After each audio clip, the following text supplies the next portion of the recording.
Okay, we've been tinkering a lot with the audio, and I think we've finally nailed it. I think this is going to be our best sounding one yet. Am I under the ocean? Do I sound like I'm on old time radio? Here's the deal, guys. The options were no episode or this episode. And it seems like this episode is better. We're in the car, on the way home, live from All Elite Wrestling's WrestleDream, a surprise pay-per-view in Seattle, Washington, USA, A-OK. What's today? Today's, let's call it Monday, October 2nd. It's fall. It's, by my count, cardigan and velour joggers season. What? You said you made a sound. I was making vibrating noises aloud No. with how terrible the fucking freeway is. Yeah, fix your infrastructure, America. Before we get into the thick of it, starring Alan Thicke. Oh, he's dead? Let's get Robin. I could still use a computer to make life a great deal easier. I'm getting there. You guys have been excellent. But I could use a last push over the hump, or a hump over the push, depending on what kind of night it is. So, should we say all the things we say at the beginning? And by beginning, I mean all the things we say 40 minutes into shows? I suppose. You need to talk louder, first of all. I suppose! Now you're too loud. Well, there's going to be a lot of screaming on Well, I feel like you should say it. I feel like you should speak, for every listener's... forcefully. For every listener's partner who they force to listen to this shit and thinks I'm the unhinged one. Drew's the unhinged. For the most unhinged episode I've ever been on, because I've been around the people I hate the most.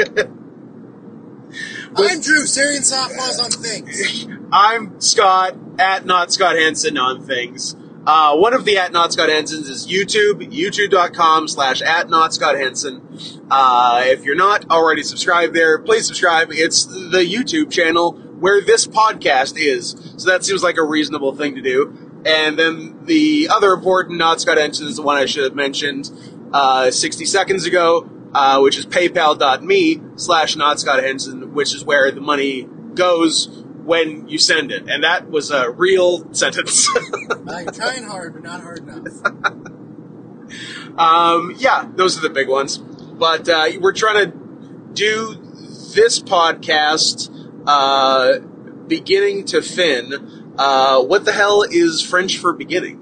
I don't know. Commence? That's like start, kind of. Bonjour. It's not bonjour. I took 12 years of French, and I have And it's gone. nothing to show for it. K through 11 French. Gone. Well, I can give you a couple of them. Commencer. Okay, I was in the ballpark. Les Soissons. No, that sounds like the most made up French word. It means start or jump, I guess. Okay, Demerara. that's a kind of sugar. That's the sugar you use on top of a creme brulee. You asshole. Entemer. These are all just desserts. You're just naming. Ouvrier. No, you're just reading a French dessert menu now. Tressailleur. I don't buy any of that. The one. These are all Google Translate, so it's telling me that. I think one of them was Turkish. Could be. You want me to translate starting in Turkish? I think we should do the rest of the podcast in Turkish. I think we've been neglecting our Turk fans too long. The Young Turks, they're calling them. Especially my favorite one. No, God damn it.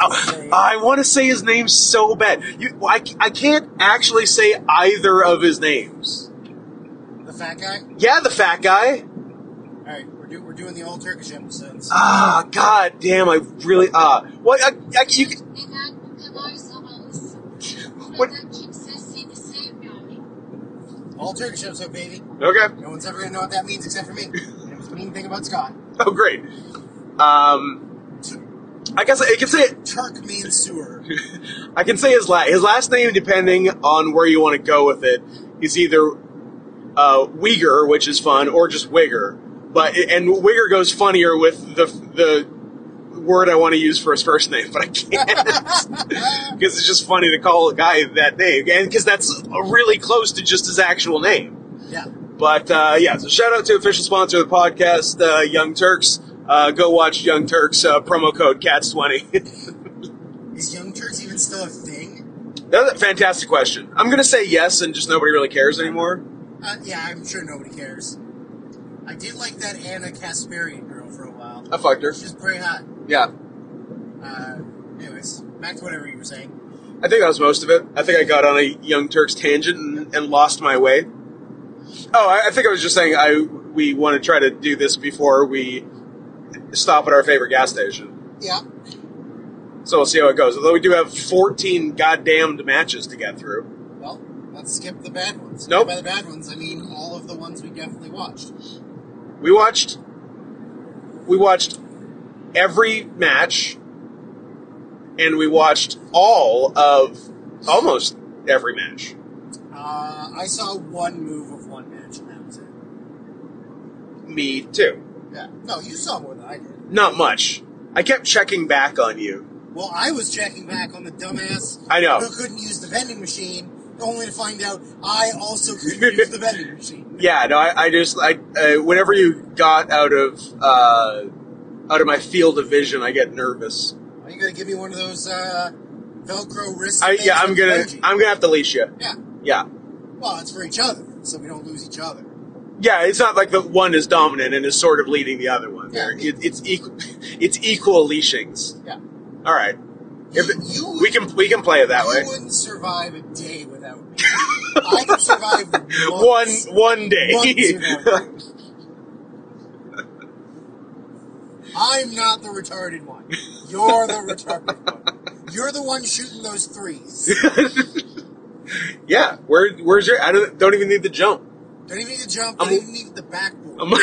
Just swooshes every time. Larry Birding over here. You got the exact trajectory and angle in your brain, and you just let the ball go from a weird angle Yep. where you don't even use your whole arms. Nope. And it's a swoosh. Yep. It's perfect. You're perfect. Aw. Perfect. Hey, bring up the Bring up the giant card. I don't know. Yeah, you do. Oh, you're telling me you can't remember the entire card the way it happened, even though we just spent our entire day watching it? Can you? Yes. I could try it. Okay, well, let's try it. It wouldn't go well. Well, that's why we're gonna do it. So Is that are we going right into the wrestling? Everything's good? What do you? I have nothing else. What do you got? I don't know. How are you feeling? When do you want? Full of our delicious ice cream Sunday dinner. We had ice cream for dinner. We sure did. We got too much and didn't eat all of it. Yeah. We've had 2 meals today, both of which we threw out a third of. Yes. Yeah.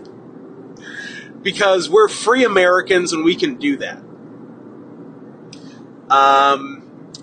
So we attended at the Climate Pledge Arena in Seattle, Washington, AEW's WrestleDream on October 1st of this year. And I think having gone now to 2 AEW pay-per-views, word on the street is it pays to go with me to an AEW pay-per-view because shit goes down. But we'll get to that much later. But when this got announced, we're like, when this got announced not very long ago. Yep. Because even at the highest levels of professional wrestling, everyone's just a goddamn carny, and they had announced a TV show to be performed here. It's a dance. It's a dance, and we're clowns. It's just the hunt, and this clown got and this clown got fired. That's it. How this? Maybe my freaking beer. You freaking morons! Anyways. Yeah, so they announced a TV show here that was yesterday months and months ago, and didn't want to announce the much bigger, much better pay-per-view in the same venue the next day until the TV sold enough tickets, because once people heard that there's a better show the next day, no one's going to the first day except a bunch of wrestling fan losers. Yeah, there were none of those. Luckily, we didn't see zero wrestling losers. Luckily, we didn't see or hear any of those today. But yeah, so we went to the good. It was funny at the border, because obviously some Canadians went down yesterday. Because when we said what we were going down for, he's like, "Did you go down yesterday?" And we're like, "No." We're like, that was the TV show. He's like, "Oh, is it a 2-day show?" I'm like, "Sort of, but today's the only day that's worth a shit." Yeah. Although we did have friends wrestle yesterday. We did have friends wrestle yesterday. Friends with work visas that we can't have. Because we're too old. Because we're too old and too ugly. Too gay. Race. I still think it's racism. Yeah, it's racism towards cats. Yeah. Cat people. Although there's not a chance they're booking us to do a squash match on Collision as cats. It's not quite the right fit for that. Like, it's too comedic. Well, it's not too comedic. We're too good. Like, no one's gonna buy us getting squashed. Like, the thing is, the problem is, if they book us, they have to book us strong, and they're not prepared to do that. That is true. Right? We are the current reigning and defending SOS Tag Team. You can't just bring in the reigning and defending SOS Tag Team champions and have them look weak. Get beaten by the righteous. Yeah. Or the Kingdom. Or Shane Taylor Promotions. Yeah. Or the Mogul Embassy. All the hits. Or Spanish Announce Project. Or the Outrunners. Outrunners. I should have thrown in one that was fake to see if you called me on it. Yeah, I could have. Should have, would have. I'm going to try my hardest not to just scream about how much I fucking hate with every fiber of my being women. Wrestling fans. Oh, sorry. We're going a different way today. Goddamn fucking wrestling fan. I hate more than anything. I hate. And I'm going to try not to scream, even though they actively made me so angry the whole show. Now, but hey, you scream if you gotta scream, baby. To counter that point, though, it is immensely fun to watch all of the weirdest body structures you've ever seen in your life. We saw some shapes today. Some shapes I've never seen. 6'4", no neck, and chicken legs. Yeah, just some truly amazing things. He was a cake pop. Insane. Insane. Or like people that clearly can't do stairs. Yeah, a lot of no stairsies. A lot of no stairs. A lot of not turning their head to look over their shoulder. Struggling to breathe. Yeah. But then just like in general, people that are just so unhealthy looking. Yeah. That it made both of us go, we should probably start working out a little bit, just so we don't ever become that. Not because we look like them, but because, like, with a few, like, wrong flips of the coin, we could, and we cannot let that happen. It put the fear of a law in me. Yeah. And now I have to be better. So we had our last ice cream for dinner. Yep. And now New Leaf tomorrow. Yeah. Today's cheat day. Today's cheat day. It's been cheat 2023. But the cheating's over. Now we're only cheating for the last 3 months on each other. Yeah. Last 3 months of the year, the healthiest 3 months of the year. Yeah. That's when you really get yourself in shape. I think so. I think New Year's resolutions never work. Do it in October.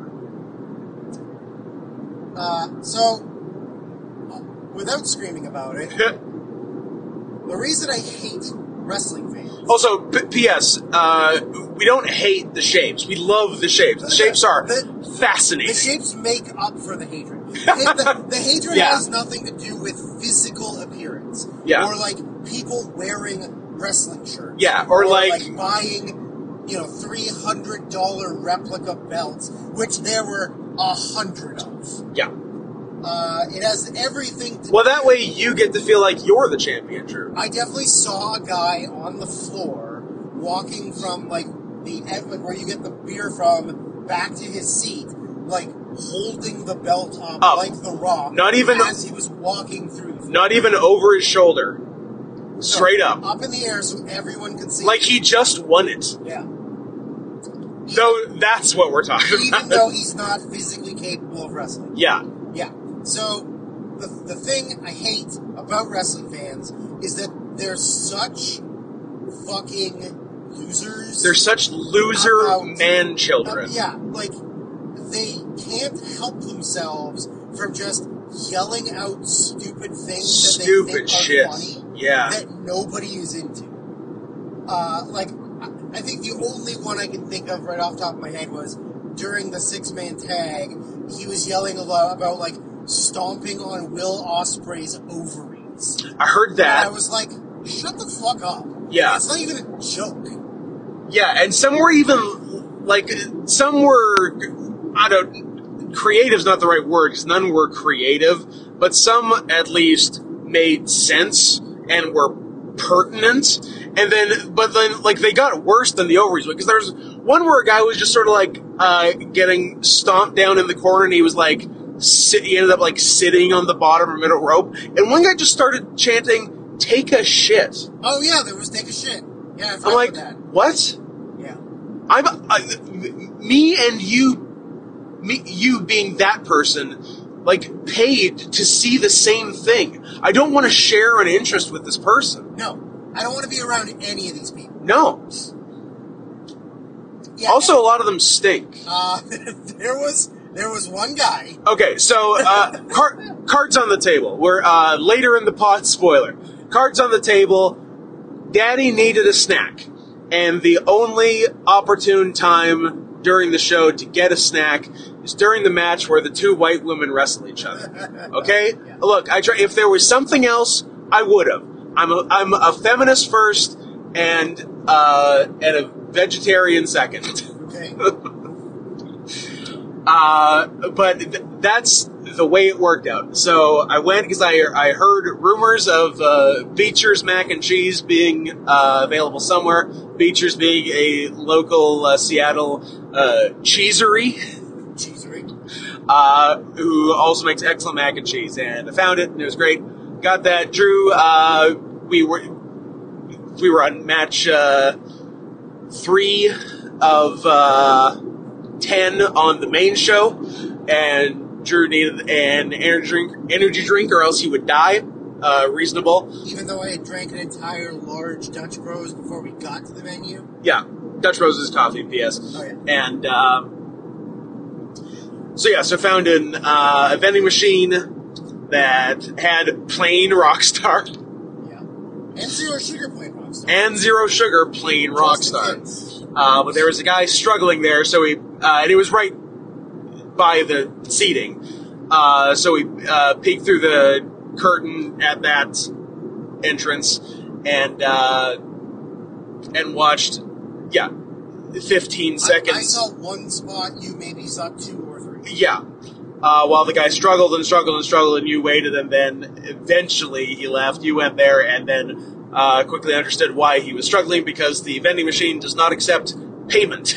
Yeah. Would not take my credit card, would not take my Visa debit. Yeah. And moved on. Yeah. However, while we were standing through the curtain, watching the women. Oh yeah, I was like, why did I skip to this? Oh yeah, and while I was standing there, eating my mac and cheese, watching 2 white women wrestle on worldwide pay-per-view, I'm like, oh, this fat guy beside me fucking stinks. It is unbearable. Would you like to tell them what his ethnic background was? Doesn't matter. Okay. Would you? No, but I could probably assume what his job is. Tech support? Maybe. Could be a cab driver. Could own and operate a 7-Eleven. You never know. Never know.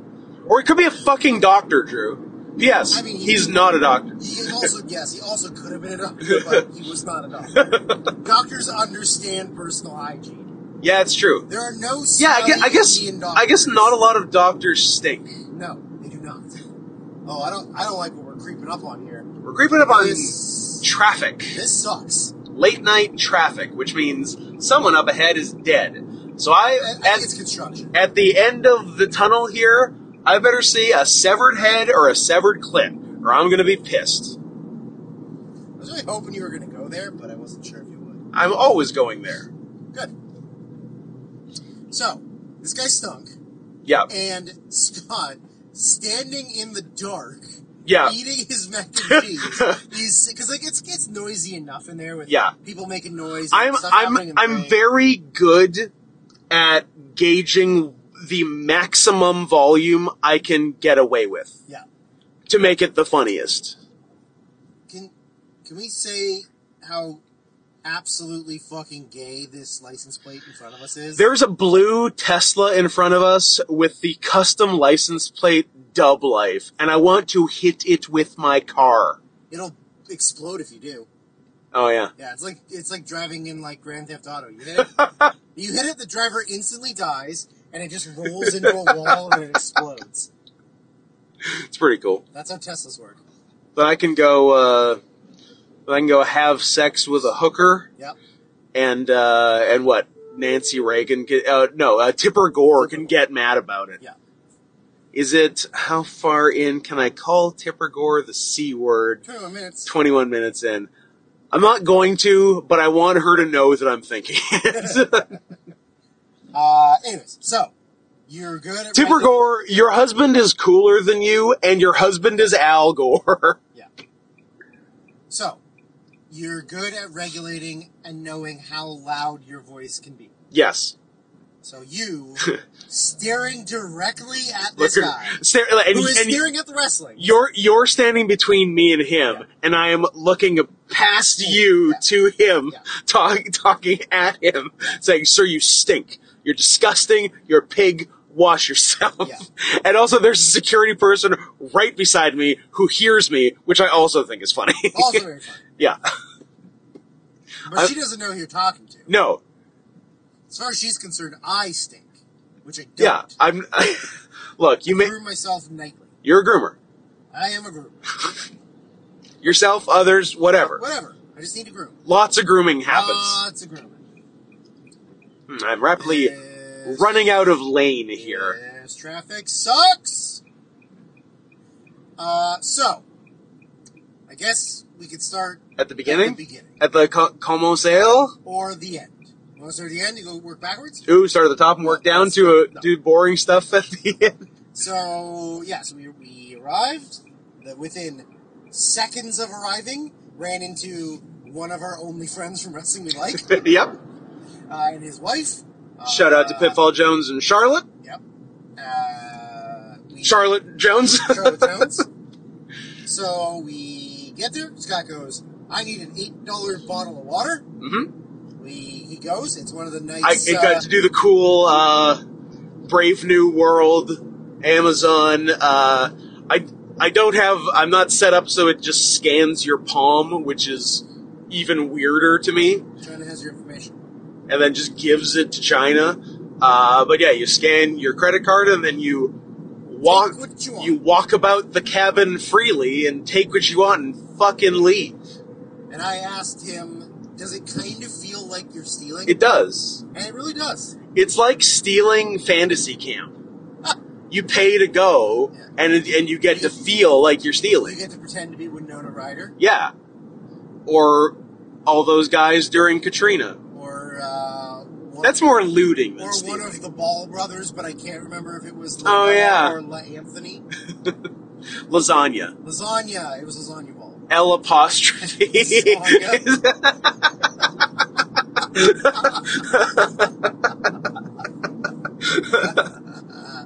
I love it. Why do you have two lanes closed off? They have a lot of nothing happening. They have a lot of look. This is the Interstate 5. It's a big highway. It goes tip to tail of the USA. Oh, it's a piece of shit. First of all, tip to tail piece of shit also. But it at least goes that far. And they have closed off all lanes but one for nothing. Yeah, and there's stuff up here, but I also don't think they're doing anything. Nope. I think they just want to inconvenience us going home. Yeah, I think that's their game. Fuckers. So, Scott buys his $8 bottle of water. We are in section 19. You promised me you wouldn't tell me the water story. We go You promised you wouldn't tell to them. where we think our seats are. You looked me in the eye, said you promised, and then licked my forehead, Yeah. and we parted ways as friends. Well, little did you remember. How could you do this to me? I'm a cat. Cats are assholes. Yeah.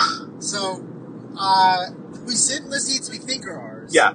We sit in seats T 11 and 12. 11 and 12. And we're like... Trans 11 and 12. We're like, these are good seats. Yep. There's like a very good angle. We can see like everything. There's nothing in our way. And then this very unfortunate looking chubby couple show up. Yep. And they're like...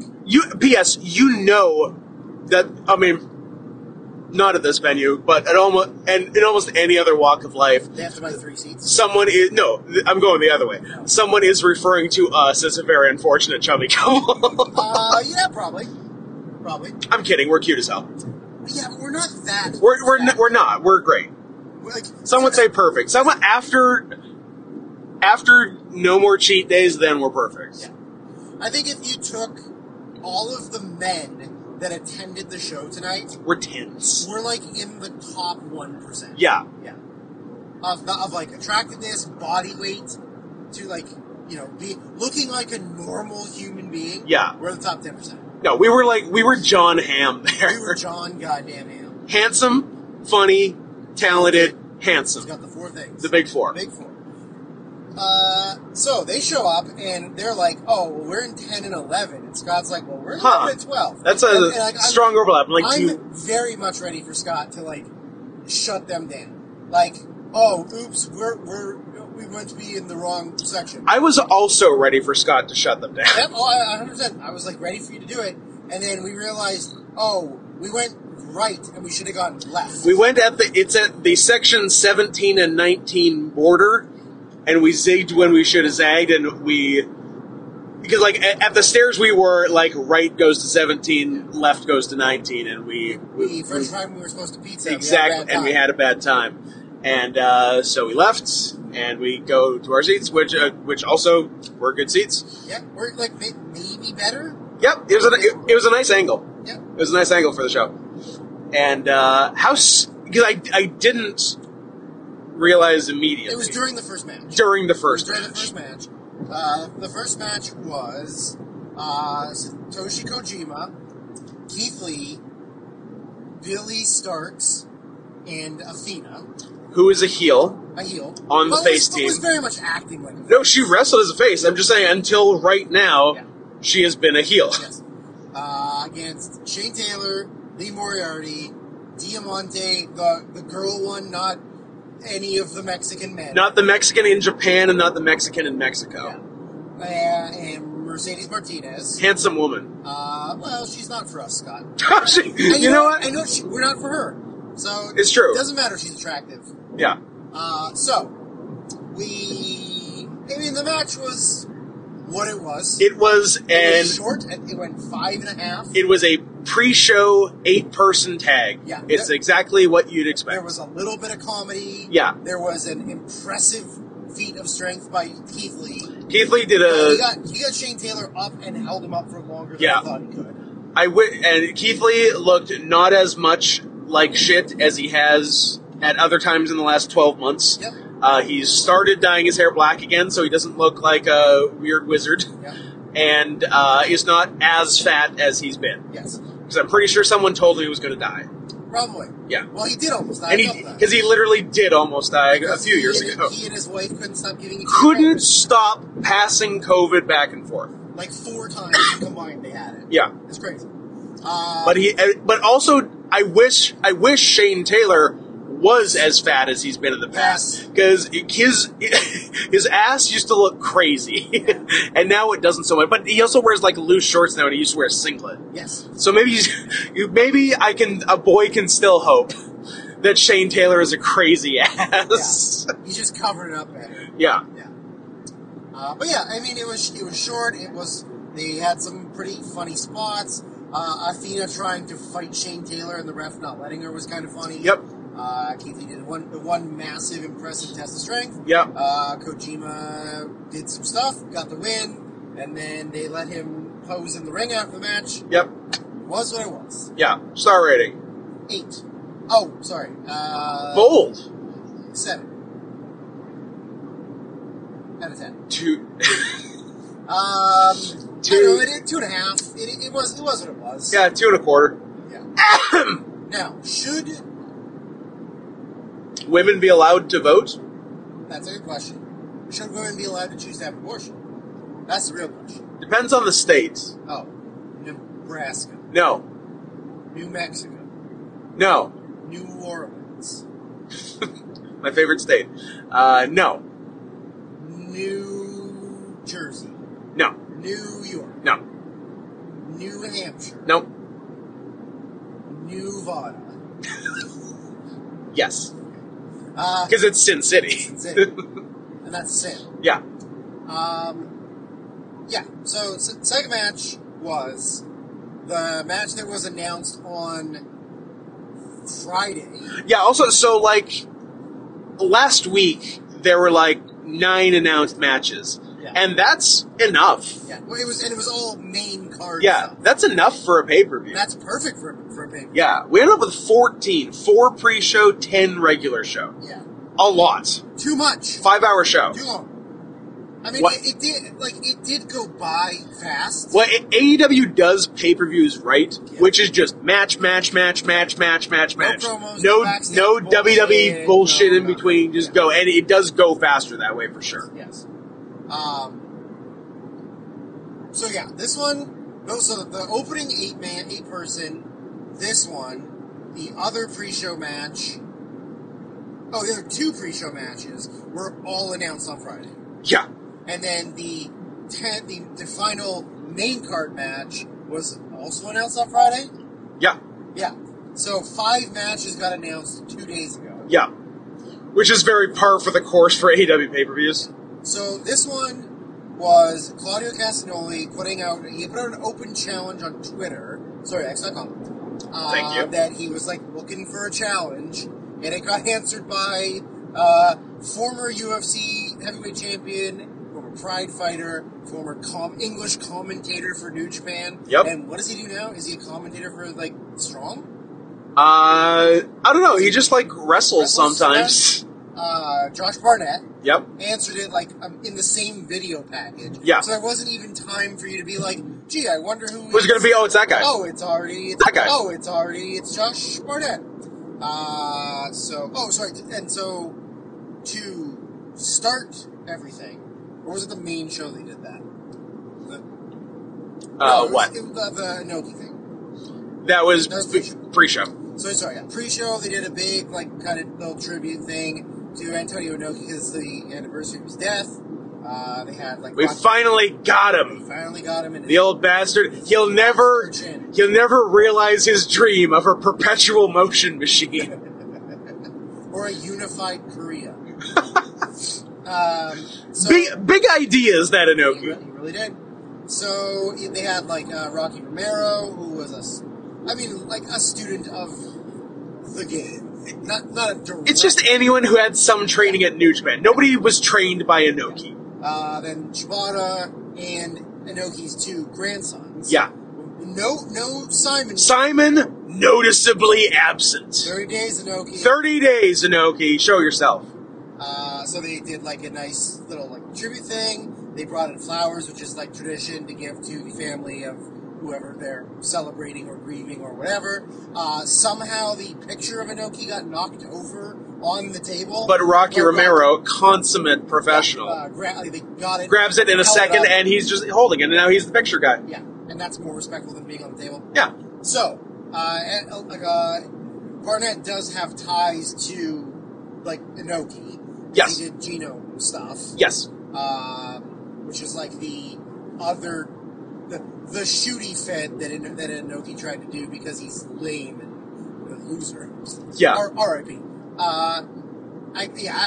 That's a long story, but there was a point in Japan where Inoki got really into shoot fighting, but not real shoot fighting, just the style of shoot fighting. Yeah. On the, like faking shoot fighting. Yeah, like... He wanted wrestling to be more legit, but he didn't But want not guys so... to actually fight. Not so legit that it was real. So, like, a bunch of, like, kickboxers and MMA guys, like, all started doing professional wrestling, but they were, like, matches, like, fighting. Yeah. So, like... And, like, in the 70s, Inoki famously fought Muhammad Ali in a wrestling versus boxing match, which some people say is the first MMA match, which, I don't know, if you want to call it that, sure. Because it's different styles of martial arts, even though it's not really. Yeah. But yeah, so Barnett was like, a part of that stuff. Also, he's like, a big name in MMA, and he's from Washington. So, him and Claudio, honestly, it was better than I thought it would be. It was good, I liked it. I didn't really think Barnett, he can't really go anymore. Like, he's kind of fat, and his body's kind of beat up, but he looked good. Yep. Like, he didn't really look torn up. No, he looked fine. Like, they didn't go super long, but... They grappled quite a bit, and then they kind of did some strikes, they did some suplexes. Barnett did some sick suplexes. Couldn't believe Barnett took the big swing. Yeah. Because it just doesn't seem like something I was hoping he would, but didn't know if he would. Yeah. So Barnett comes out to his evil death metal music, scary business, with the Inoki scarf. And then Moxley's music hits. And Moxley's Titantron, or whatever you want to call it. Video monitor thing plays. And then out comes John Moxley and Claudio Castagnoli. Who, is the guy wrestling the match, and John Moxley, his friend, is doing commentary. Yeah, but it's just Moxley's music. Yeah. It's just Moxley's Tron. And so, like, Claudio doesn't even get his own music or his own video. Well, maybe if Claudio's music was Wild Thing, they would play that. That's true. But it's cool. Like, I don't think anybody expected Moxley to be there. No. So, and he did commentary for all of his teammates. All of his friends' matches. Obviously, it would be cool to be able to hear it. So, but we watch it on, recorded. Hopefully, we'll get to hear it. But, yeah, I mean, Claudio could hold his own. Barnett looked pretty good. It was what I wanted it to be, I guess. Yeah, I dug it. He was like, it's towards 3. Just because it didn't go that long, it can't go that high. I'm fine saying 3. I'll say 3, yeah. Yeah. I mean, I don't know if they went. It might have been worse. It might have been worse. Yeah, that's fair. They did like the right amount of time, and Claudio beat him. He rolled him up for a pin, and then afterwards, Barnett sort of said I didn't think you were shit, and now I think you're the shit. Yeah. And they shook hands, and then he went inside, he shook hands with Moxley, he went in and said hello to Jim Ross, who used to be his commentator partner for the New Japan shows. Yeah, the last time Jim Ross was decent. Yep. I'm glad that they're only making Jim do the early stuff, and then they just kind of usher him to the back. Because then after that he sundowns. Yeah, 100%. Get him in early, get him out early. So then the next match out was Luchasaurus and Nick Wayne. Local boy done good, Nick Wayne. Little baby boy Nick Wayne. Yep. I gave him gum at a show once. You did give him gum at a show. He went out. He said, does anybody have gum? And I was like, don't worry, Nick. I got you. I got you, baby. And I gave him some gum. He's a very nice kid. He's a nice kid. He's actually a very nice kid. He's well adjusted. Yep. Considering, there's been hype on him since he was 15. Yeah, and that he's not really going to live a normal life. Yeah. He's just graduate high school, go immediately to pro wrestling on national TV for the next 30 years. Yeah, for the second biggest company in the world. Yeah. Very nice kid. Yeah. So, it was what it was.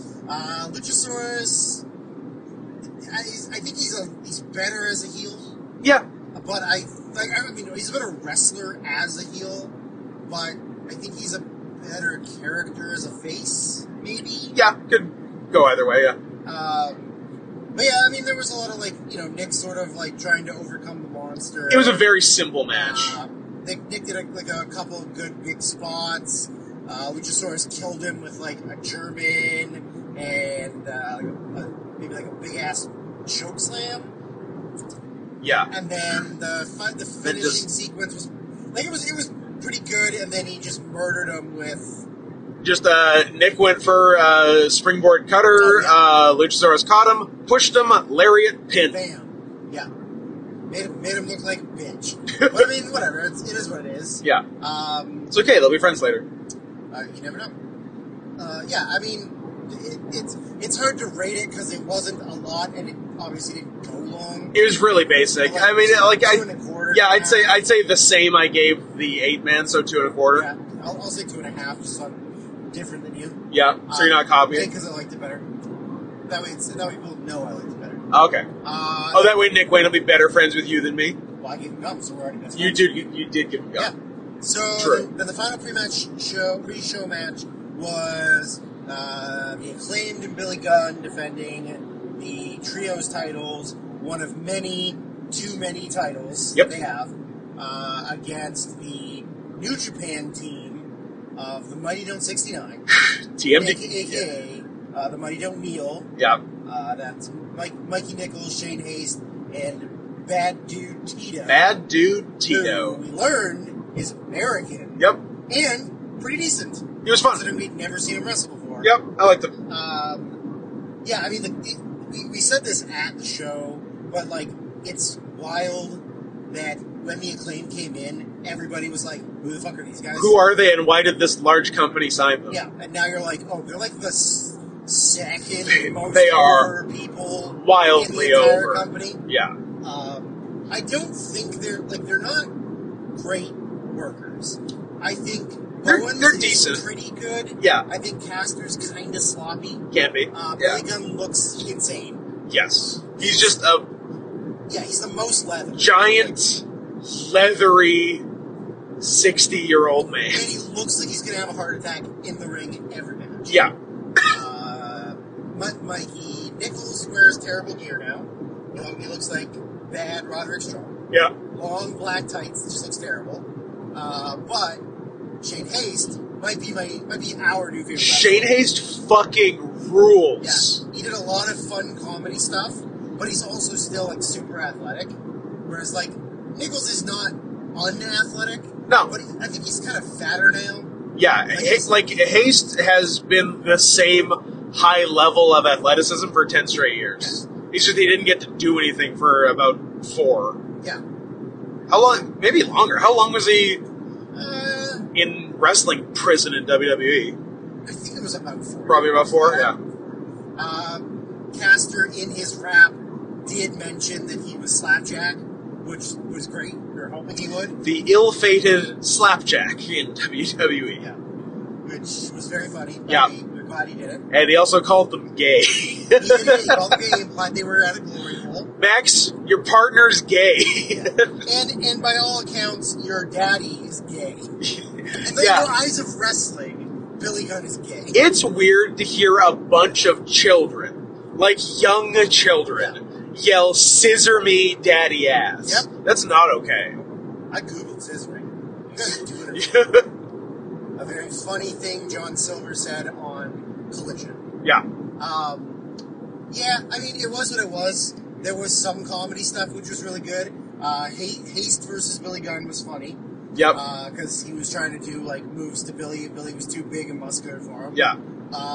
Haste Haste was like a combination of like both a charisma machine and he was doing just what like that Bumpy just took like a flat back to the outside, getting thrown over the top. Gotta get yourself over. Get your spots. Well, get yourself over. Safety if there's time. There wasn't time for safety. There was not time for safety, and he got himself over with us. So mission accomplished. Yeah, I mean, it was a lot of heat on Bowens. Bad Dude Tito did a bunch of stuff. Which was it looked good. Yep. But yeah, I don't know. It was a kind of pretty basic put together trios. Then everybody got bumped, and then they did their finishing move to one of them. Yeah. And got the pin. Yeah, like 2 3/4. Yeah. I think it was a little better than the 2 simpler matches. Yeah. Yeah. Okay. Yeah. I'll steal your rating, even though I'm going to say that I said it first. Fair. In my head, I was saying it, and then you said it, so then I was like, okay, he's stealing it from me. History will vindicate you. Yes. So that was it for the pre-show. Yeah. Then the main show started with Maxwell and Jacob Friedman defending the Ring of Honor Tag Team titles in a handicap match against Dutch and Vinny, the Righteous. Vincent. Don't call him Vinny. It was Vinny Mercedes. But he's not anymore. Now he's Charles Manson. Vinny and Dutch. And, yeah, so it was supposed to be him, MJF and Adam Cole are the tag champions. Yeah. We're supposed to defend it against in theory, not the right. It probably would have been the Kingdom had everything gone according to plan. But now they just needed a team that MJF could beat by himself. MJF is also the AEW World Champion. Yeah. And he had a match on TV last week that Adam Cole came out to support him. Yeah. And a big honking Samoan was trying to choke him out, and he needed to support his friend. Wrong. And Cole, it was supposed to be him, MJF and Adam Cole are the tag champions. Yeah. We're supposed to defend it against in theory, not the right. It probably would have been the Kingdom had everything gone according to plan. But now they just needed a team that MJF could beat by himself. MJF is also the AEW World Champion. Yeah. And he had a match on TV last week that Adam Cole came out to support him. Yeah. And a big honking Samoan was trying to choke him out, and he needed to support his friend. Wrong. And Cole ran down the ramp. The ramp was level with the ring, and then there was a significant drop off to the ground. He jumped to the ground. He jumped from the ramp to the ground. Perhaps a little too hurriedly. Yep. Shattered his ankle in several places. Broke his ankle in 3 places and tore ligaments. Yeah. Needs surgery. But he toughed it out. He stayed at ringside. He did all the spots and stuff he needed to do. And then so it was announced that he's getting surgery and he's out for a while. And yes, this is the MJF Adam Cole thing is the biggest storyline in AEW, and I imagine someone who's probably already a little high-strung to begin with, blowing their stack backstage when he saw Adam Cole jump off that ramp and start heavily limping afterwards. Yeah. Britt Baker, who is his wife, she posted pictures of his foot. Didn't look good. And the X-ray. Not great. It looked fucking terrible. Yeah. Yeah. So his ankle is now soup. It really is. It really is. So they did a battle royal, they did a 4-team elimination, or was it just a regular 4-team contenders 4-way tag? Yeah, which the Righteous won, and everyone's like, the Righteous is getting a title shot on pay-per-view. But it would have been the Kingdom, who is the team involved in the storyline. It's the team that Adam Cole used to be a part of, and then his best friend Roderick Strong is a part of, or aligned with, and that would have made more sense to build the storyline. But then there's no point in doing MJF versus that's not the idea without Cole there. Yeah. So, the match was fun. MJF is a very silly babyface who acts like a heel pretending to be a babyface. Yeah. And it works. Yes. I thought he did a great job, actually. He's very entertaining. Everything he does is super over. Yeah. No matter what he says and does, he's super over. Yeah, and I'm sure he had some fool took him up on a bet in the back. He's like, I bet I can get the crowd to chant "Holy shit" for a body slam, the most basic move in wrestling, and he did. So, there was some good comedy. There wasn't really a lot to it. Even when they were giving him the beatdown, it wasn't really a lot of heat. And then there would be he would counter the two of them, and then do a move, and then get cut off. Yeah. And then But yeah, they did a good job building to the body slam. Yep. There was there was like some good comedy spots. They tried to misery his ankle. Yep. Like they did to noted friend of ours, Christian. Yeah, they brought out the wood block. Yep. And a chair. MJF full on grabbed Vincent by the dick and twisted. Yeah. Like, you could see he had his testicles in his hands. Yeah, it was not your standard low blow where you hit someone in the balls. He grabbed and maintained control of his balls. And when the ref who was distracted, turned around, he saw that Vincent had the chair, but wasn't swinging it, and MJF was still laying on the ground. So he was like, "You hit him? You hit him?" Yeah. And then he asked the crowd, "Like, you hit him?" And they're like, "Yeah, he did." I mean, that's like a fun thing to like open the show with. He threatened to body slam Dutch, and then also Dutch is a big boy. He's a big boy. He's got a perfect body structure. Yeah, love him. And then he was going to take Vincent's hair, twist it all up, and shove it up Dutch's butt. Yeah, which he did. Did both. True to his word. And then the first honest, trustworthy wrestler.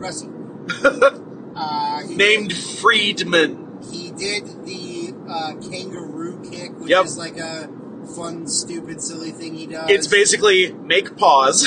Yeah, make kangaroo pause. And then do a front drop kick. Sort of hop around and do a double front drop kick. Which he needed initially to counterattack Aussie Open. Yes. And then now it's just a thing. Yeah. Now it's just a furry. Yes. Now, someone get Max a Roo suit. That would be very funny. A Burberry Roo suit? Are you kidding me? Are you fucking kidding me? When I win $1 billion on the Powerball today, guess what Max is getting? Burberry fursuit. Goddamn right. Yeah. Or just get him a surgery and be Burberry. Be made of Burberry. Interesting. His skin is Burberry. Bold. I like it. Yeah. I mean, you can probably make that happen for $1 billion. Yeah. You can make a lot of things happen for $1 billion. Yeah, we're gonna find out. Yep. No more fucking around. Now we're in the finding out stage. We sure are. And then he scoop slammed Dutch, shoved Vinny's head up his butt, and then what did he win with?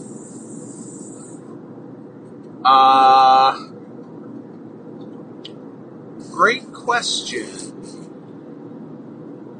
Don't know. Does it say on the Wikipedia? Yeah. Why don't... Now we're doing this we were just there. We need to make sure our brains work. Our brains don't work. They haven't been working all day. That's why we're doing this. I couldn't use the elevator.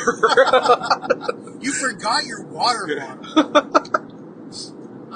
So MJF won. I mean, it was what it was. I don't think you can give it a high rating. Giving it 3, it was super effective.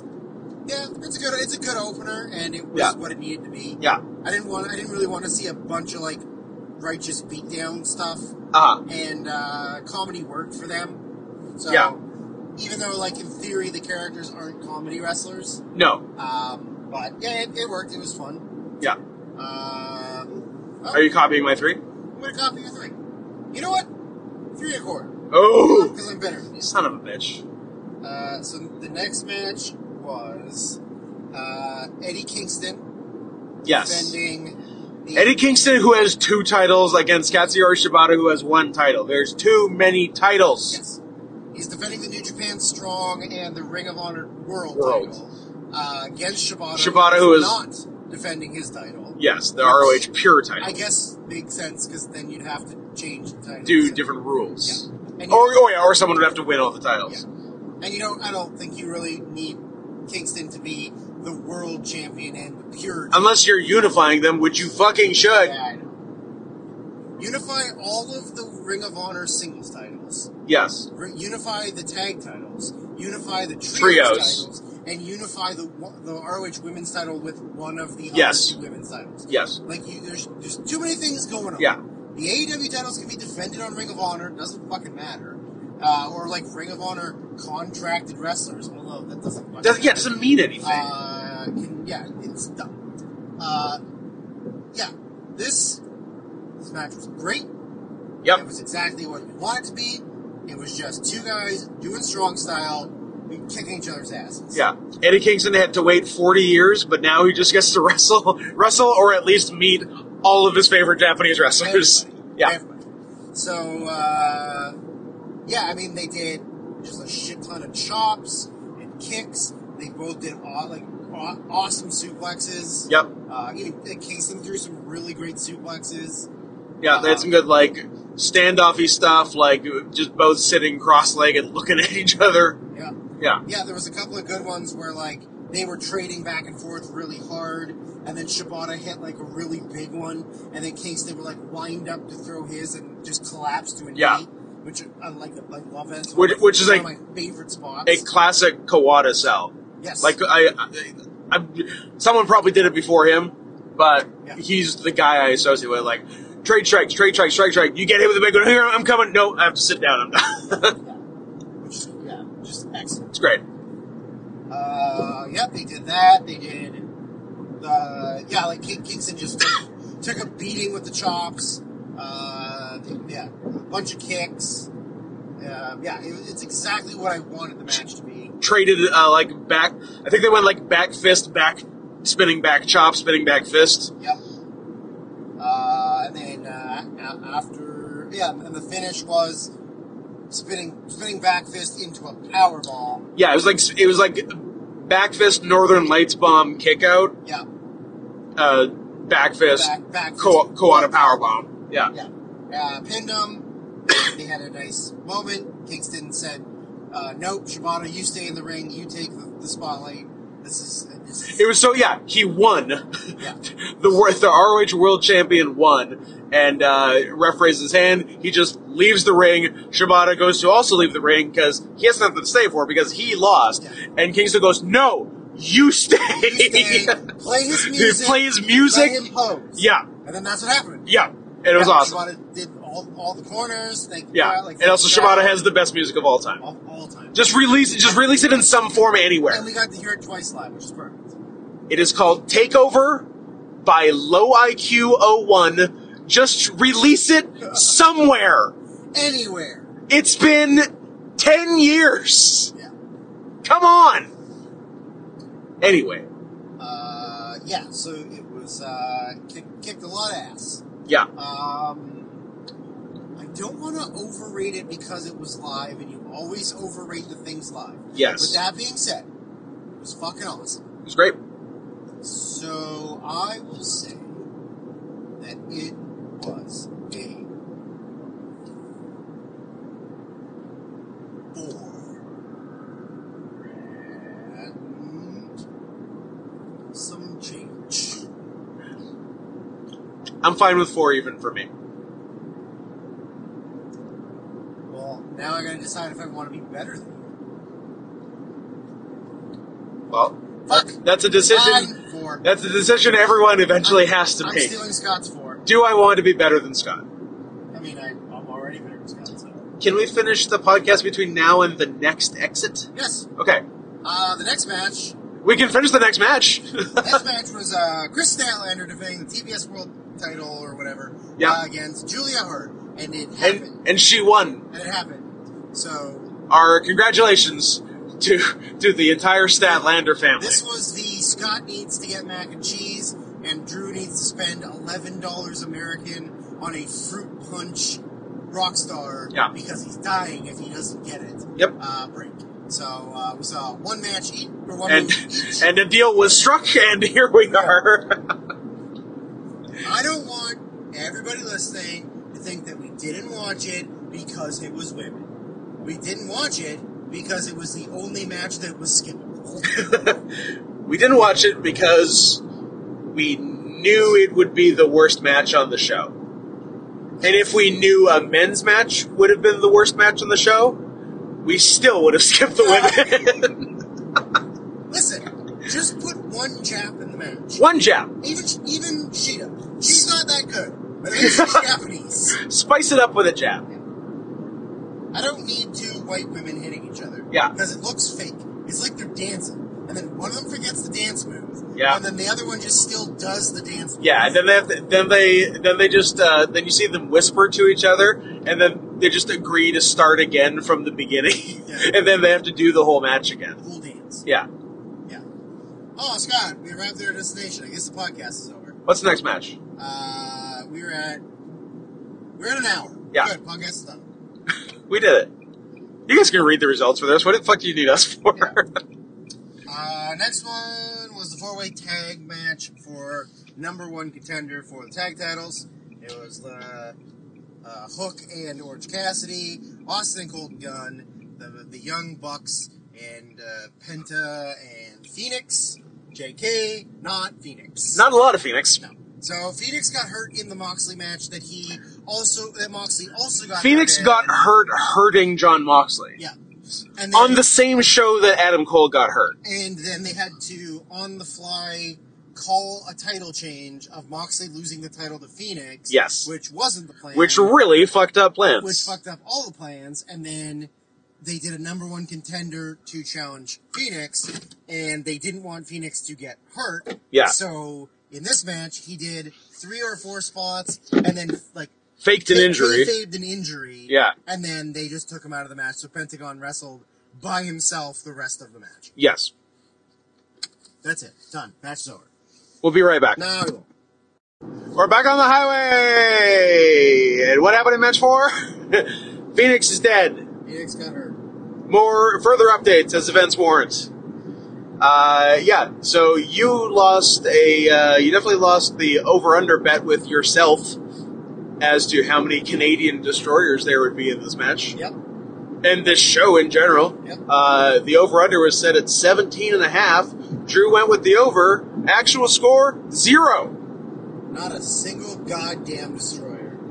We're back to pre-2003 indies. So that was a pleasant surprise, actually. But yeah, this 4-way was fun. It's exactly what you would expect out of the people involved. It was a party match.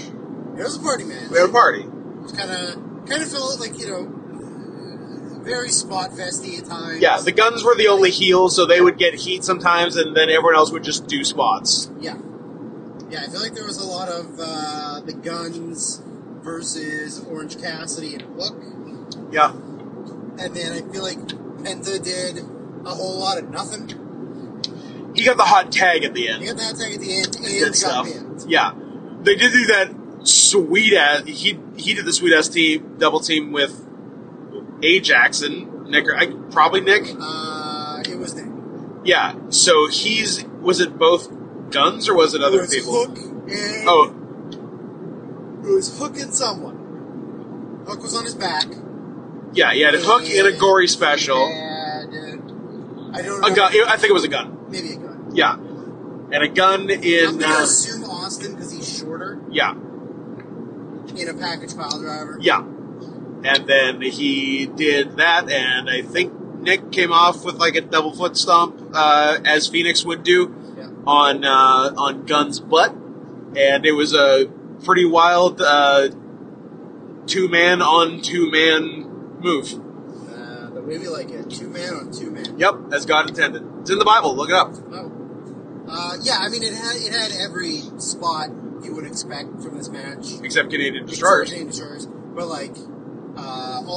everybody hits their spots. They do diving. There was a lot of quick counters and a lot of. I mean, the Guns are fine. They're still pretty green. They are good entertainers though. But yeah, they would get the beat down on one person and then hot tag, and then all of the faces would beat them up or bump them around for a bit, and then they would get back on top for a little bit and then get cut off again. Orange Cassidy didn't really do any of his Orange Cassidy stuff. No, he didn't. He kind of just wrestled. Because it seemed like he was going to at the beginning, then he just threw a real strike and just wrestled. Went down, yeah. Yeah, there was absolutely zero Orange Cassidy stuff. Yeah, no Cassidy shtick. Maybe he's doing something different for a bit, because he was doing that for so long. Maybe he's a serious boy. I mean, yeah, but it kind of goes against the... I like my boys serious. It's no joke when it comes to me and boys. Yeah, he really didn't, no hands in the pockets, no, little kicks, like, none of that stuff. Yeah. He did nothing but, like, real moves. Yeah. Like, he did all of the annoyed later in the match Orange Cassidy. Yeah. But he did the stuff he does whole after the match. shtick is over. Yeah. Yeah. So the Bucks end up beating Pentagon, I think? Yep. Yeah. Don't care for that. But Nick had a mild botch right at the end, which I bet he was really mad about, because I would be, and I sort of saw it in his face. Yep. Which is too bad. It was just a, like, get thrown to the ropes and do a funky little flip with one arm on the ropes, but he, like, fell on the flip. Yeah. But, like, no moves were blown, but it led right to the finish. Yeah. And he was probably pissed about that, so that's too bad. Talk about them murdering Hook. Oh! You almost forgot. Drew, there's going to be a lot of things I more than almost forget, because it's a bad brain day. And it was a long show. So thank you for reminding me. The Young Bucks want to do double super kicks often. I believe they enjoy a super kick partay. They do. That's accurate. And so they hit, as to be expected, several in this match. One was to both sides of Hook's head, which I am surprised did not explode like a watermelon. Yeah. Yeah, they got him fucking good. They mushed his head in. Yeah, they really hit him hard. Yeah. But he's young and he's paying the dues. He's young and he's tough and his dad's a pedophile. And it's better than one of the ones that Pentagon threw, where he didn't even come close to off. He whiffed a gun. Not even close. Yeah. I'd say it was more his fault. Because the gun wasn't even there yet. He threw the kick too early. Yeah. And the gun had to try to do his best to get somewhere near it. Anticipating that he's trained enough to be in the right position. Yeah. Yeah.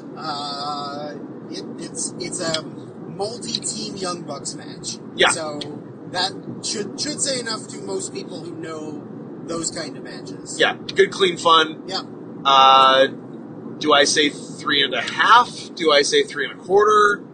I'll say 3.5. I'm gonna say 3 and 3/4. 3 3/4. Okay. 3 3/4. It was pretty good. You're a quarter star upping me a lot. Hey, why don't you just keep talking about the next match, sir? Well, that is working under the theory that I remember what the next match is. I also know what the next match is.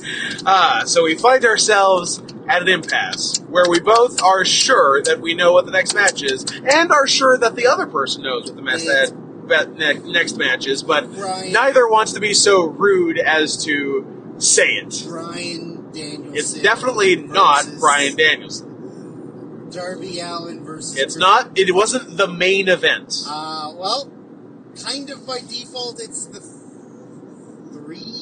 6-man? Nope. I can name almost every match that it's not. I can name matches 6 through 10, and we're on 5. Starks and Yuta? That was 6. We need 5. What the fuck was the other match? What the fuck was the other match? Oh. Swerve and Hangman. Swerve and Hangman is pretty fucking good, in fact. So this was fun. So Hangman and just insane. Hangman Adam Page is a good guy. Swerve Strickland, liked by everyone. Loved by many who are not named CM Punk. Swerve Strickland is a bad guy. With a bad guy faction. But there's the X factor of Swerve Strickland being from Seattle, Washington. And being a Defy baby boy. And being Eskimo brothers with Drew. Correct. These are facts. Real facts. James Strickland and I have fucked the same girl. Yes. He was technically married to her after me, but they weren't married very long. Nope, it was a quick one. As I predicted. Also show to my other Eskimo brother, Steve West. Yeah. Yeah. So. You guys have conventions? We have conventions. Yeah, there's like 30 of us. For everyone who's fucked her. Yeah, so. Strickland is like the baby boy of Defy, which is the big Seattle indie with all the money. Yeah. Can bring in everyone. Who has done stuff with a bunch of other like big name indie stuff. And whose champion is Kenta right now. It's Kenta, that is true. And he's kind of like, he's got something very good going for him right now, which is he has a super catchy theme, and he has the best manager in wrestling. Yes, it does. He has Prince Nana. Prince Nana in 2023, former Ring of Honor manager from... Former Ring of Honor wrestler. Oh, yeah, that's right. Like 2006? I mean, yeah, he wrestled on a couple of shows in 2000, like the first year, 2002. Wow. And then went to managing pretty quickly. Was he managing it? Yeah, he's probably managing by 2003, honestly. Wow. Yeah. He used to be fat. He used to be fatter, for sure. Now he's Yeah. skinny. Yeah. And he does He dances like an angel. a very, very fun dance to Strickland's theme. He's the best. He's the best. You, like, Shane Strickland is the star. You don't even know he's there. Literally, when they came to the ring, Yeah. I didn't know where Strickland was because I was so busy watching Prince Nana dance. You cannot take your eyes off Prince Nana. No. So we thought that it would be like 50 Mixed. Like, we knew Strickland would get some hometown shit. Yeah. But Hangman Page is a big-time babyface. Yeah. Former world champion. Yeah. Friends with the Young Bucks, Kenny Omega. Like, he's a big-time babyface for the company. Booed out of the fucking building. Like, unbelievable how much how fast they turned on him, and how loud the, like, fuck you, cowboy, and cowboy bullshit chants were. And they adored Strickland. Yeah. And everything he did. And then the match went that way. And I said to Scott, like, did they plan 2 matches where, in case this went that way, you're doing the kind of has to be a heel Hangman Page? Or did they plan what we thought a 50-50 match, but then this happened, and they're like, oh, you're the good guy now. Because Page was doing a lot more offense than he probably should have, considering he was the baby. Oh, yeah. Page was not doing any, like, working from underneath. No. He was like, kicking Strickland's ass a lot and, like, trying to hurt his hand. Yeah, big spots, like, biting his hand and, like, throwing his hand into the ring steps and the post. But there was a lot of grappling from Strickland, which when I think of Shane Strickland, I don't specifically think technical wrestler. I kind of think flashy high flyer. Yeah, I'm not sure he's a Brazilian Jiu-Jitsu purple belt. No. He doesn't know how to do an armbar. Or he's only watched Ronda Rousey, but only watched Ronda Rousey when she's wrestling and not doing MMA. Yeah.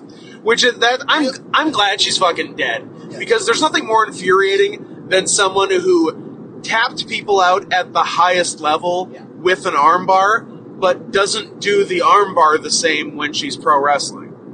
Yeah. Makes it look bad. You don't put the arm in a headlock. You could. No! Wow. No! You don't do it! Now it's the unhinged one! You? Me! It was interesting. I mean, it was building towards the finish, but I feel like he could have done other stuff, considering he's not a technical wrestler. Like, a lot of his moves are high-flying and kick-based. Yeah. But, I mean, yeah, it was very good. It was really good. They got lots of time. Lots of time. Great heat for the whole match. Yeah. Strickland has, like, obviously a chant, a catchphrase of whose house, Swerve's house. Yeah. And it was, it was in fact, Swerve's house. It was very prominent throughout the match. Like, there was very little downtime where there wasn't somebody either chanting pro Strickland or anti-Page. Yeah. And, like, Page fed into it, which is good. Like, he didn't try to be like... No, Page did it just right. He looked at the crowd, like, kind of laughed at it. He's like, all right, motherfuckers. He flipped them off, too. Yep. Like, he fully played heel. Yeah, for sure. Yeah, I mean, they didn't really... It wasn't sloppy. I don't really particularly like Strickland's, like, running kick. Me neither. I was just going to say that. It just looks so fake. It looks bad. Like, it looks like he's just running up and pushing off their head. Yeah, it doesn't. Like, it doesn't look good. Impactful. No, do something else. But, like, that's one of his finishing moves. So yeah, cool. I'm very glad he didn't finish with it. Yeah, but also too, like, his regular finisher is like a throwaway move that Pentagon does. Close. Like, very similar. Yeah. So, like, I don't know. Like, I feel like if other people are doing it, either they need to stop doing it as a regular move, or you need to pick a new finisher. Because, like, if other people are just doing it normally, it's not a finisher. Yeah. Right? Yeah, I guess at the end of the day, Pentagon's move is just kind of a side Storm Cradle driver. Yeah. You take the same bomb. Yep. Yeah. Fair enough. Yeah. The stomp on the apron was gnarly. Gross. Yeah. Yeah. So, yeah, he tried to break Adam Page's shoulder. Yeah. He did the gym breaks. Yeah. Noted cool guy, never did anything wrong. Good guy, Jim Breaks. Look him up, kids. Look him up. So Page was selling his shoulder after, like, you know, he did that. A couple other things happened. He took a big bump, and then he was selling on the apron. The medical staff came to look at him, and Strickland went up top and just sort of, like, out of nowhere jumped on him and gave him, like, a double stomp on the apron, and it looked fucking gross. It was dirty. Yeah.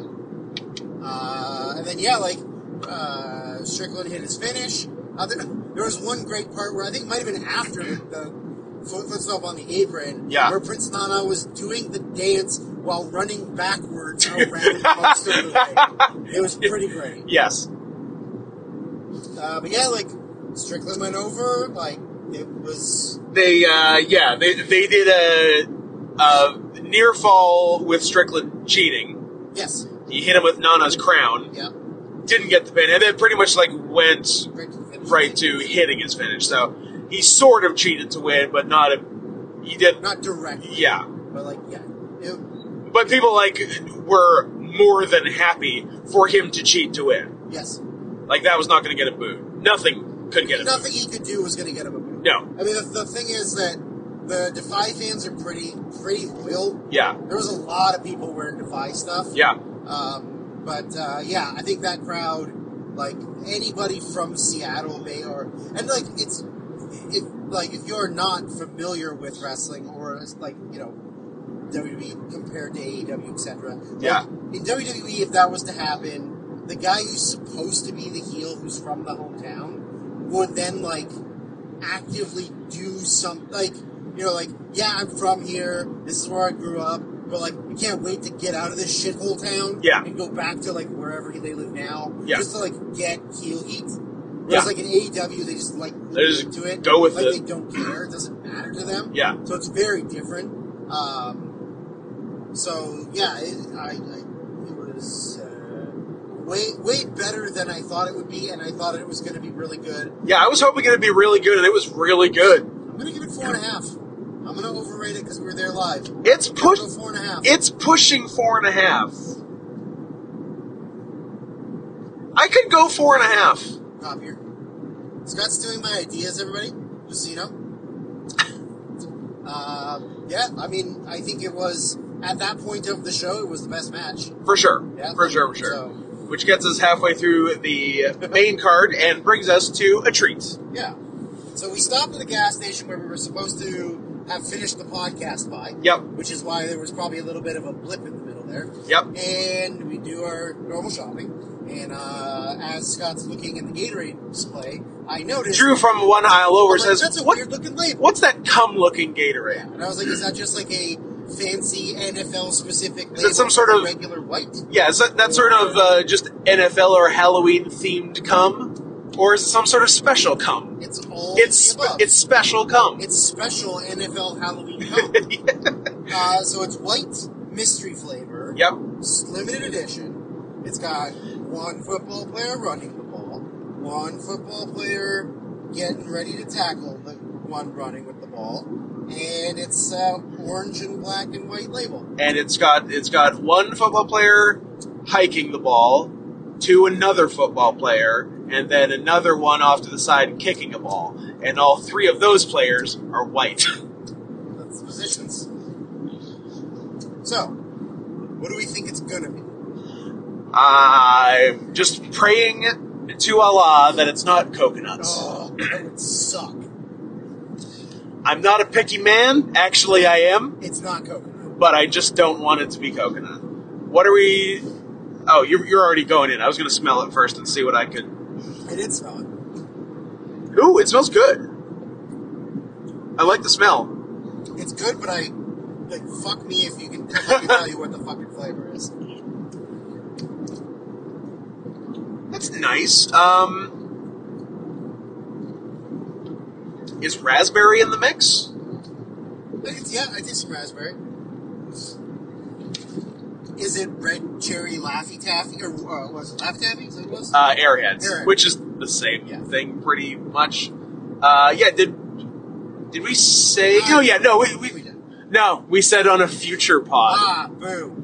We said on a future pod. Because then they'll find it on the future pod. You guys will figure it out. Don't worry about it. We'll get there. We'll get back to you on Mountain Dew Voodoo 2023. Don't you worry. Yeah, it's good. I like it. I like this. I don't know what it is, but I like it. Yep, it's nice. Match 6. Ricky Starks, Wheeler Yuta. Probably didn't need to be on the pay-per-view. Probably didn't need to happen, period. You can do it on TV. I don't give a shit. Yeah, that could have been a collision match. But I think it would have been worth getting the show down from 14 to 13 matches and not do this. Get rid of that. Get rid of the mixed tag opener. There you go. 12. Way better. Yep, it's getting a lot. It's better all the time. Yeah. This match literally did nothing for me. This match I don't even think I really paid... Even though I was looking directly at it... I never took my eyes away from this match. I can't tell you anything about it. I don't think I paid attention to it at all. This match was there. Both guys are very competent wrestlers. Yeah. And very ugly. And two ugly guys. One of whom's gimmick is being handsome. Yep. But not even in an ironic, this ugly guy thinks he's handsome. Nope. It's this... Well, it's someone who has been told they're handsome, but it was a mean trick. Yeah. And he just, ran with it. But yeah, he's ugly. No, I know I'm cute. Oh, okay. Yeah. I think Wheeler is less ugly than Ricky. Yeah, I think so. Wheeler's only problem is that he's Chinese. Well, can't win them all. Other than that, he's fine. Can't win them all. Or in this case, any. Yeah. It really, it honestly did nothing for me. They had a competent wrestling match, and Ricky Starks won 2 3/4. I'm gonna say 2.5. It was nothing. So I think the 2 pre-show matches that are also 2.5-ish were more entertaining.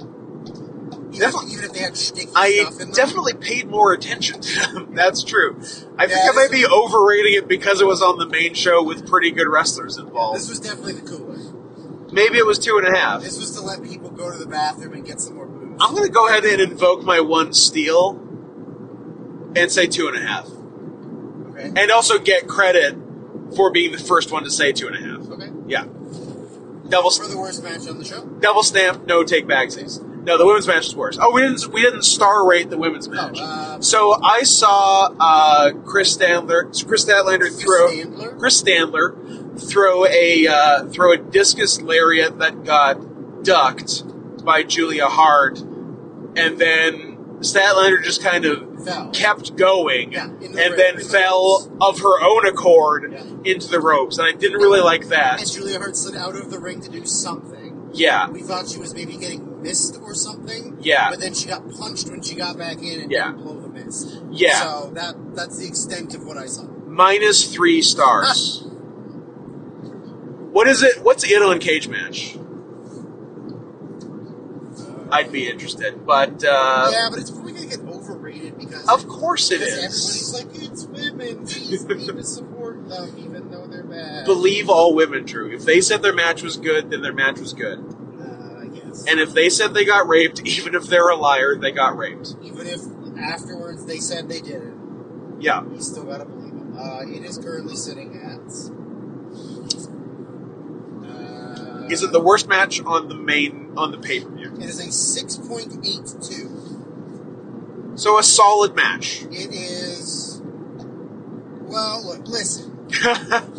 Listen. There's so far there's only 12 to 20 votes per match. That's not many votes. It's pretty early on. Yeah, there'll be hundreds tomorrow. It's the third lowest match. The second lowest match is the 14 tag. Okay. And the lowest is MJF and the Righteous. Huh. So, yeah. Interesting. Okay. Well, we'll see how it plays out tomorrow. Yeah, we'll see once more people see it and rate it. Yeah. Currently at 37 votes. Next match. Yeah. Is at 9.66. Holy shit. Well, it was pretty good, I must say. It was alright. Bryan Danielson versus Zack Sabre Jr. match that was planned. Zack Sabre Sr.? Was he like a wrestler? There is no Zack Sabre Sr. It's a fake name. This match was planned for AEW versus New Japan Forbidden Door in June 2022. But Bryan Danielson had to go and get his brain scrambled a couple weeks before and get it called off. But that did lead to Claudio Castagnoli debuting early and taking on Sabre. But, as I said to Drew, if you had told me then that I would get to see it live next year, I'd have been A-OK with waiting. Because it was fantastic. Loved it. It was fantastic in most senses. Yeah. It was not fantastic in the amount of actually hitting Bryan Danielson's previously broken arm like for realsies. That was not cool. Yeah. Hitting the arm, bending the arm, working the arm, and like the whole time both of us are just cringing about how... Yeah. Like, please don't re-break his arm. I swear to God. Yeah. Danielson broke his arm 3 months ago. That's not that long ago. Yeah. Is my math right? End of June. Yeah. So it was, it started out like, very technically sound, very like chain wrestling, grappling on the ground, reversing. Danielson got a few advantages and he's like, that's one, that's two, I got you. Yeah. They did a lot of technical, like, counters and roll-throughs and grappling, which, I mean, it's not for everybody, but if two guys are going to do it, these are the right two guys to do it. Yeah, and they're such high-level guys that, like, the grappling that could be boring done by other people is not boring done by these guys because they know how to do it right and keep it interesting. Yeah, and I think, too, is, like, Danielson's good at playing to the crowd. Yes. So when things are being countered or being broken out of, he's very good at, like, emoting the, like, nature of what's happening. And Sabre's, like, not bad at it, but he plays more of, like, the straight man. Yeah. And Danielson's a little bit more of the, like, this is fun and I'm having fun kind of thing. So it does, it eventually starts to escalate to, like, strikes, and Danielson is throwing left-handed Euros, because that's not the arm he broke. Yeah. But then, I think Sabre kind of, like, goaded him into it. Yeah. And so he started throwing a couple rights, and then Sabre, like, that's when he kind of countered and started doing work to the arm. And just... Yeah, some mean, gross stuff that you don't need to do to a man whose arm just recovered from being fractured. Yeah. A lot of bending fingers back the wrong way, which I don't care for. As someone who has had the surgery that Bryan Danielson had on his arm twice, I feel... It could be 3 times you stop being a coward. I feel qualified to speak on this. I would not like someone to do that to my arm on a good day, let alone that soon after surgery. Yeah. Yeah, there was a lot of And actually, I said to you, I had a Leo snapping and pointing at the TV moment when I read an interview with Bryan Danielson just the other day, saying what his doctor had told him. Because I guess he has a rod.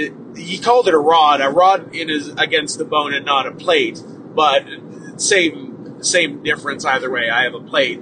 And Danielson said the doctor told him that the bone basically will not break.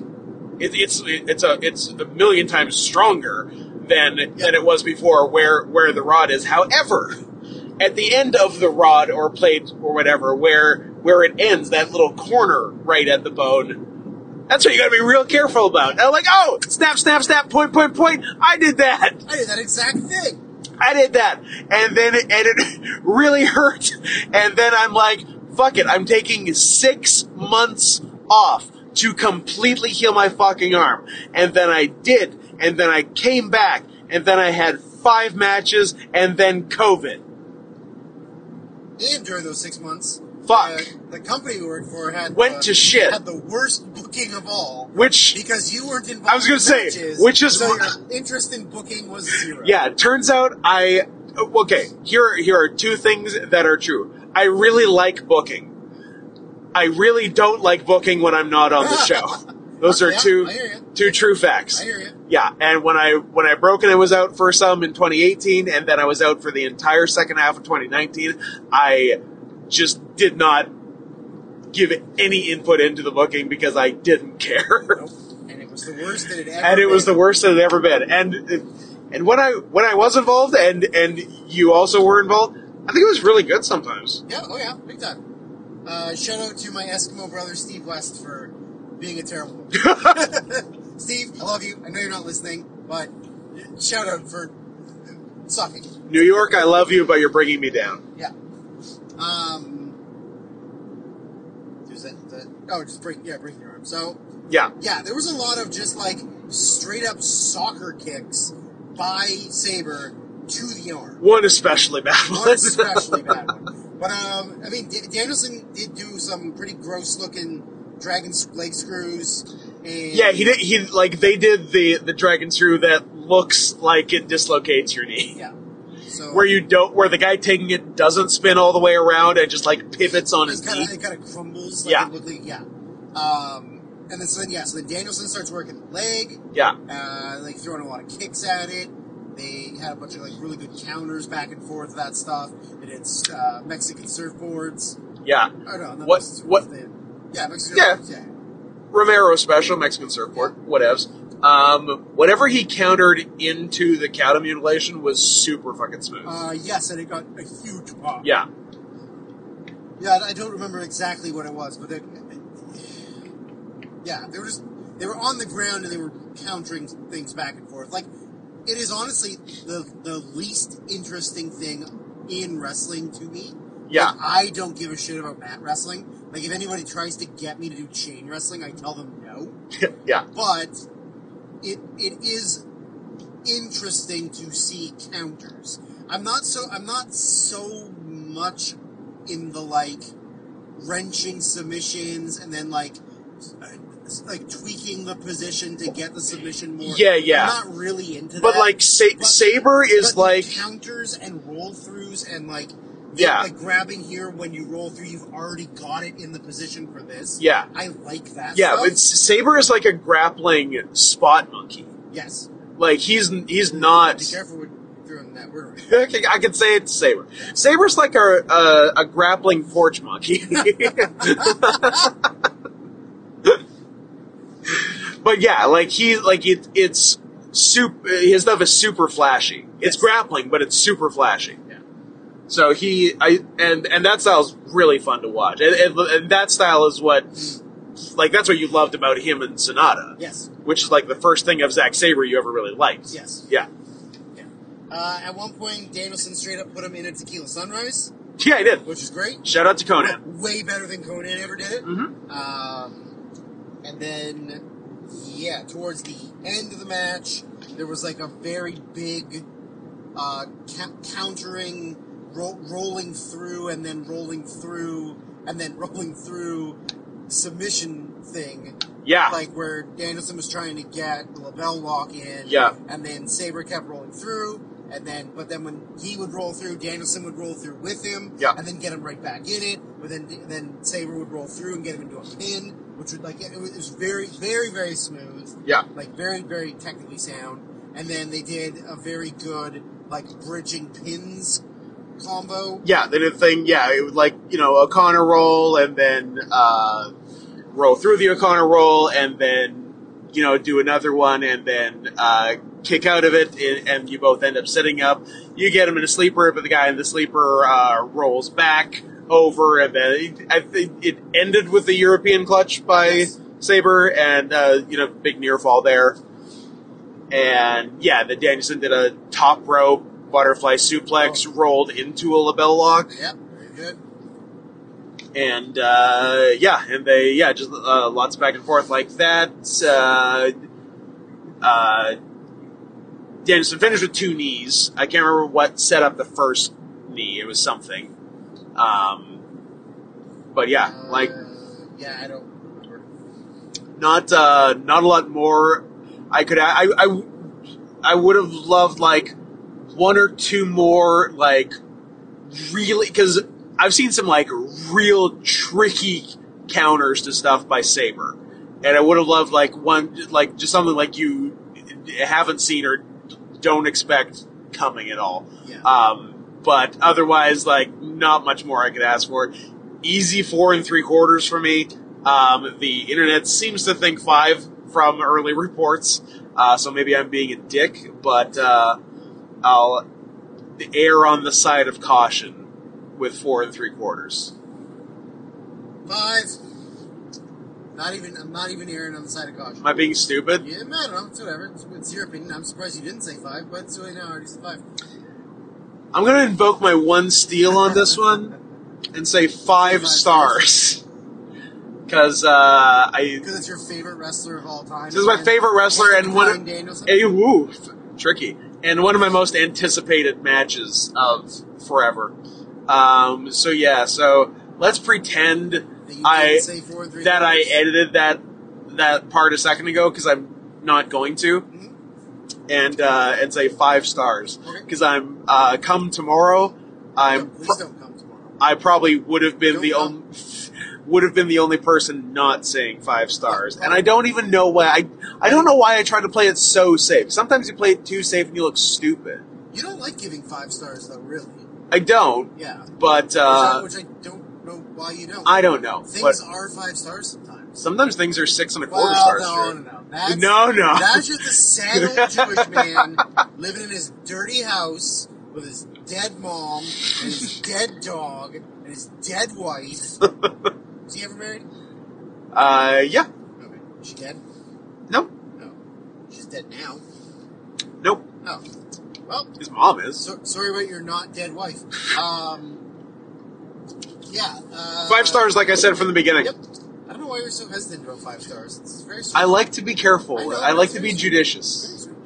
It's very strange. Yeah.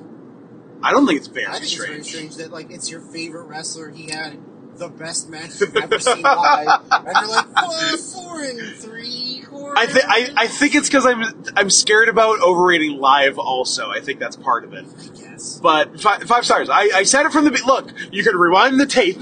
I said 5 stars from the beginning. Yeah, let me get my Walkman and I'll rewind it. Exactly. What's next, big guy? 6-man? You said you know all the matches, so... It's a 6-man. Yep, sure is. Chris Jericho, Kenny Omega, and his secret gay lover, Kota Ibushi, against Takeshita. Secret gay lover to casual fans, very openly gay lover to people in the know. Yeah, although not everyone. I think a lot of people like to think or pretend. I think honestly just homophobic people who don't want to admit that he's gay.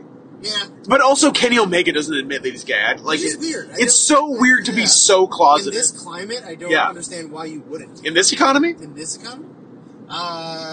So Jericho, Omega, and Ibushi versus Takeshita, Will Ospreay, and then a third guy who sucks. That's a hell of a 5 guys. 5 guys, burgers and fries, or just 5 guys, with their newest member, coming October 9th.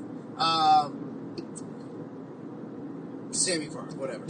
Whatever. The Don Callis family. Yeah.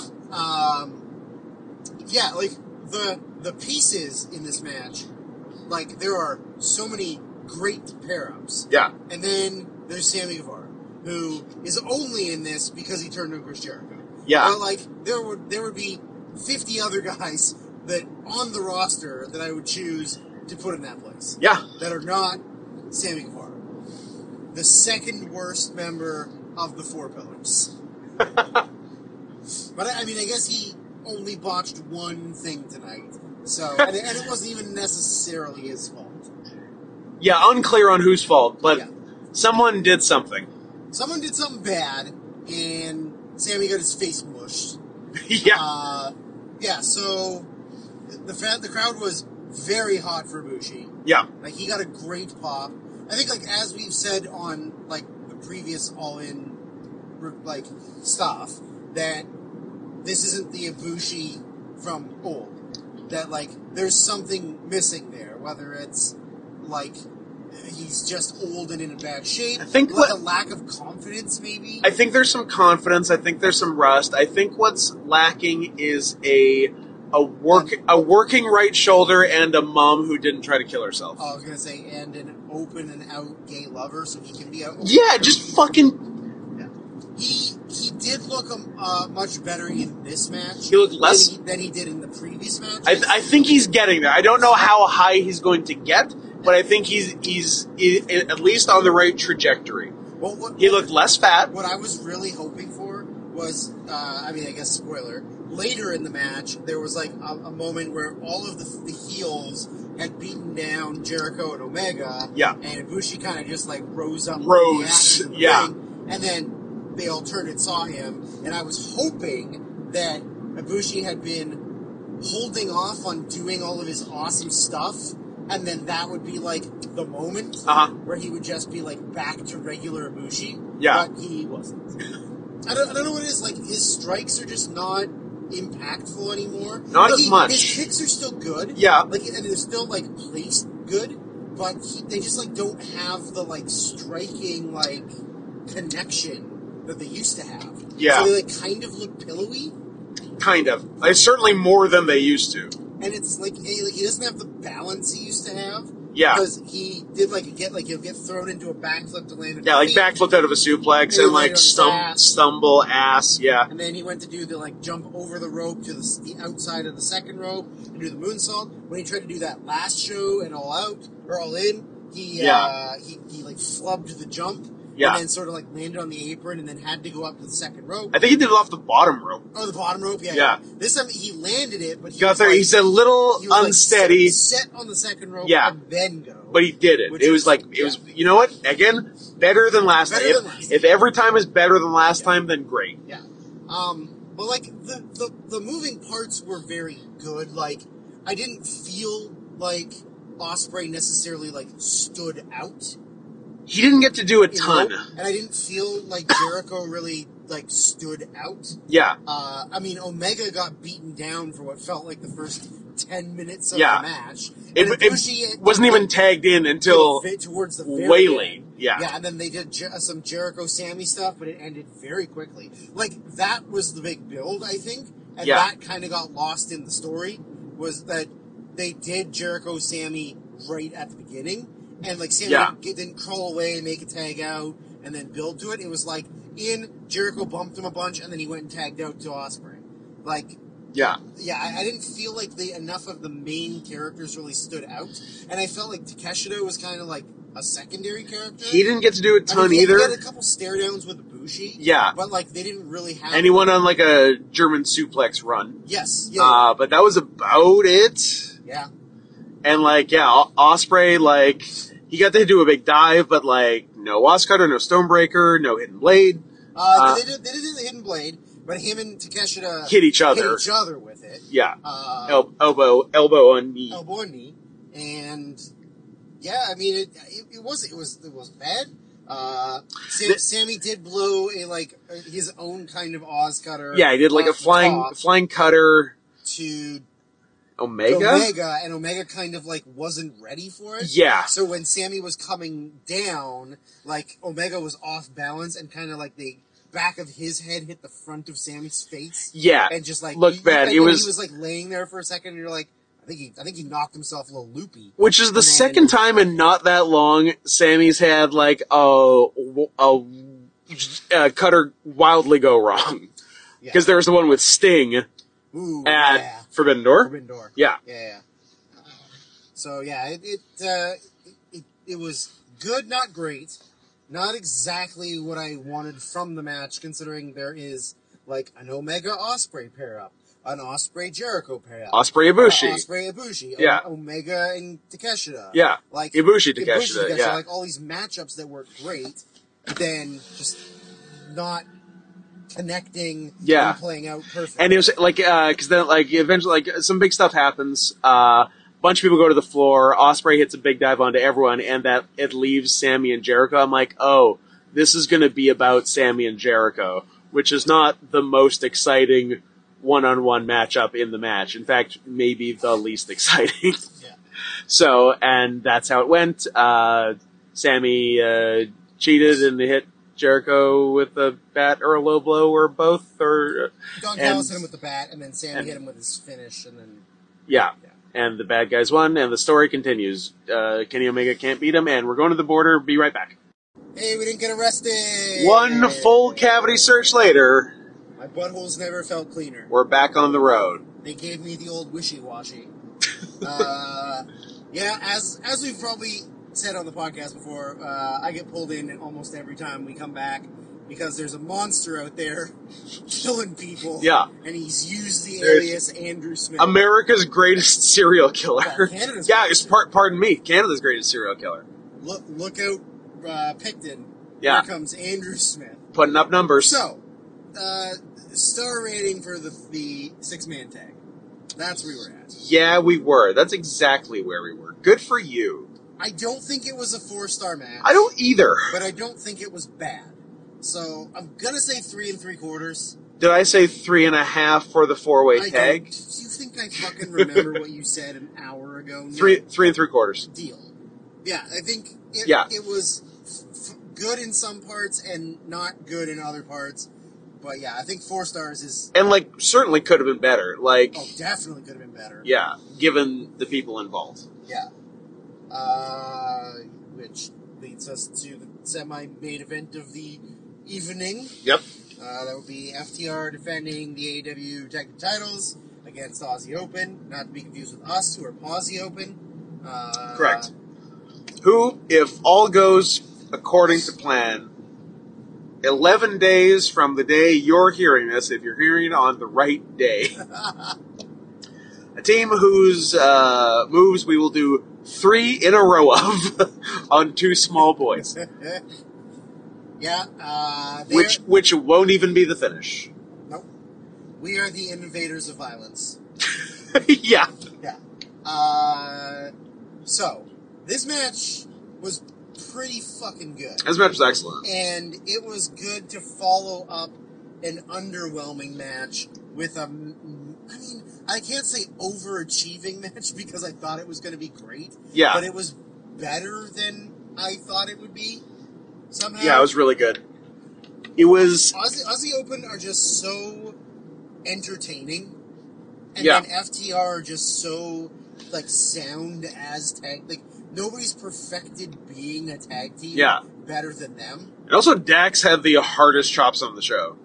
They were echoing off of Mark Davis's chest. Dax's chops were unbelievable. Yeah, they were great.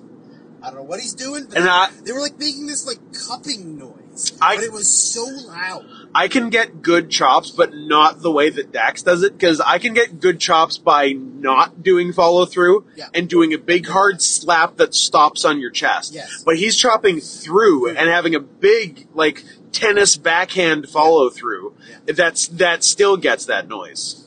I don't do good chops unless I'm doing overhand chops. So, unless you're big showing. Unless I'm big showing. But yeah, his chops were awesome. Loud. Yeah, he was crushing it. You know who else was crushing it? Mark Davis. Love Mark Davis. He did so many sentons where he just landed full weight on one of the and then rolled back. And then rolled back. It was awesome. Yeah. Yeah, I mean, the whole match, I'll throw one minor critique in there, is that I think they did too many false hopes. Because I think they did... Yeah, they did do a lot before the hot tag. And that's kind of a lot. It's a lot, yeah. But, I mean, it still works, but there's too many. Yeah, this was a little better version of the Young Bucks match at All In, where it was a match that took a bit to get going. For a while it was fine. Yep. And then really, really picked up. Yeah. Yeah, once they really start getting, the motions going of everything, it worked really well. It was very funny to see them, actively doing legal tags, considering the 6-man tag right before it couldn't have didn't given even include tags. less of a shit about legal There tags. were 4 tags that entire match, and this match was Yeah. nothing but legal tags. Yeah, and like late in the match where like everyone's in and they were making so sure that the legal guy was legal. Yeah. It's great. Yeah. You didn't make the refs look stupid, which is You more did. than we can say about most Yeah. matches we do. I mean, like, yeah, I appreciate it, but sometimes I do not have the time to do it. Well, like, sometimes getting the legal tag slows down the Yeah, pace. somehow it didn't for them, though. Like, Nope. it always worked just right. Yeah. Yeah. Well, it was a lot of, like, there was, like, the one really good one I can remember was Kyle Fletcher took something and got bumped over the top. To the floor. And Cash was crawling to make the tag. Yeah. So Mark picked up Kyle. Picks up Kyle, rolls him in, gets on the apron, takes himself in, and cuts off Cash. Yeah. That was really good. Beautiful. That was really good. Yeah. Yeah, I mean, like, these guys, they had good chemistry. Nothing got blown. The only dodgy thing was Aussie Open doing FTR's finisher to them. Ooh, yeah, a little bit. A little bit. Yeah. But, I mean, it is kind of, like, if it's a move you don't do, Yeah. it's hard to really, like, time it perfectly. Yeah, Like, and it didn't look bad. no, and they were doing it out of nowhere, and yeah, like Kyle didn't have like quite the right timing on jumping up for the knees. Yeah. Yeah, probably something they didn't need to put on the replay, but they did anyway. Yeah. But yeah, that was the only like dicey thing. Yeah. And then right after that, I think they knew it wasn't great, so they picked up Not a Small Man, Cash Wheeler, like it was nothing, and hit their regular finisher, the Coriolis effect. Yes. Yeah. Oh, no, we lied. There was one bad one. Oh. One of the 3 moves were stealing, and there Oh! was a bump on a penis and a pelvis. I mean, yeah, again, not blown. No, Just, oh. bad bump. Unfortunately, a bad landing. Yeah. Yeah, it's a... Yeah, we could have broken 2 pelvises. It's a real unfortunate situation, but Kyle seemed fine. Yeah. His dick probably still works. He needed a second, but he was okay. Yeah, he was okay. Yeah. I thought the finish was awesome. Yes. Like a top rope shatter machine. Yeah, because Cash had him up on the top going for something superplexy. Yeah. And, like, shoves off Cash. Was it on Mark or It was on Kyle? I guess Kyle. It was on Kyle. Yeah, and, like, Kyle shoves him off, whatever, and then, like, Dax out of nowhere climbs right up, just herks him off, and there's Cash with the knees underneath. Yeah. And top rope shatter machine. Really fucking good. 4.5, says I. I'm gonna go 4 and 3/4. Had to do better. You know what? 5 stars. Fuck you. Really? No, 4. It wasn't quite Danielson and Saber, so. It was great, though. Yeah, it was pretty good. Yeah, I mean, Aussie Open have, like, very quickly risen up the rankings of, like, best tag team in the world. Yeah. Like, very fast. Yeah. Because, like, 3 years ago, I was gonna say, they were, like, nobodies, kind of. We heard of them for the first time 2 years ago. Yes. Like the average person had not heard of Aussie Open pre-2021. Yeah. And now they're unbelievable. Now they're unbelievable, yeah. Yeah. And Mark Davis is, like, the craziest looking man in the world. Fucking love Mark Davis. Yeah, they very quickly, like... The more I look like Mark Davis, the better I'm doing. Yeah. You need that hair, you need that mustache. I mean, I was thinking, like, body mainly. I don't know if I'm going to do mullet and mustache. You could do it. I could do a lot of things. You could. But I want Mark Davis's body. I want that body. I want that body, McMahon. And then, like, I mean, obviously FTR, are always... Are fantastic. Best 2 or 3 tag teams in the entire world. Yeah. So now, obviously, we lead to FTR versus the Young Bucks again at some point. Yep. Because they won the... it's in the works. They won the number 1 contenders, and they can challenge whenever they want. So maybe they'll do it with no build on Wednesday. Nope, Nick already has a match. Yep. I guess it'll be whatever their next really big pay-per-view is. Revolution in November? I think that early? Full Gear in November. Revolution in March. Sure. Full Gear, says I. Or not. Who fucking knows? I don't. What am I, a doctor? No. So, all that's left is the main event. Once again, for the second straight AEW pay-per-view, a show with a lot of strong matches, but no clear main events. And when we heard this was the main event, we're like, I guess, but it seems like Danielson Sabre or even the six-man is the stronger, like, marquee match on paper. Yep. But we were told the Christian defending the, I'm going to call it tertiary singles title against another hometown boy, Darby Allin, in a 2 or 3 falls match, ended up as the main event. Yep. And it was gross. And it was something. It ended up being gross. Yeah. So like they started out pretty normal. They were doing like chain wrestling for a while. Yeah, they just wrestled. And then the first fall was perfect. First of all, it was great. It was Darby pulling. Besides ring position. Well, yeah, that was which was kind of that's a recurring story issue all with night. AEW, Yeah. Is that everything's like works and it looks good and it's smooth, but like too many of the roll-ups or counters or pins are just like too close to the ropes. They're not central enough. Central enough, and that's. I think it's very like obvious. Like I can see it all the time. That Yeah. Everything is too close to the ropes. I don't. It just happens. But Darby pulled the sleeveless turtleneck over Christian's head. Now, I know you're thinking, people who don't regularly watch AEW, I'm sorry, did you say the man defending the title in the main event was wrestling in a sleeveless turtleneck? Yes, because he's amazing. He's amazing. And he's 50. Yeah. Darby pulls it over his head, rolls him up, but gets too close to the ropes. So has to yank him back and then do a jackknife hold pin. Yeah. And but as soon as he did the turtleneck yank, I'm like, that should be the first fall. Yes. And it was. Yeah. So got the pinfall. Christian went outside, kind of threw a temper tantrum. Yep. Got back in, and then things sort of escalated and got tried to fuck Nick Wayne's mom. Well, yeah, under machine gun jubblies. But Nick, your mom's got big tits, and I think all of the crowd was well aware of that. Yes. They were very much chanting for Nick's mom. Yeah.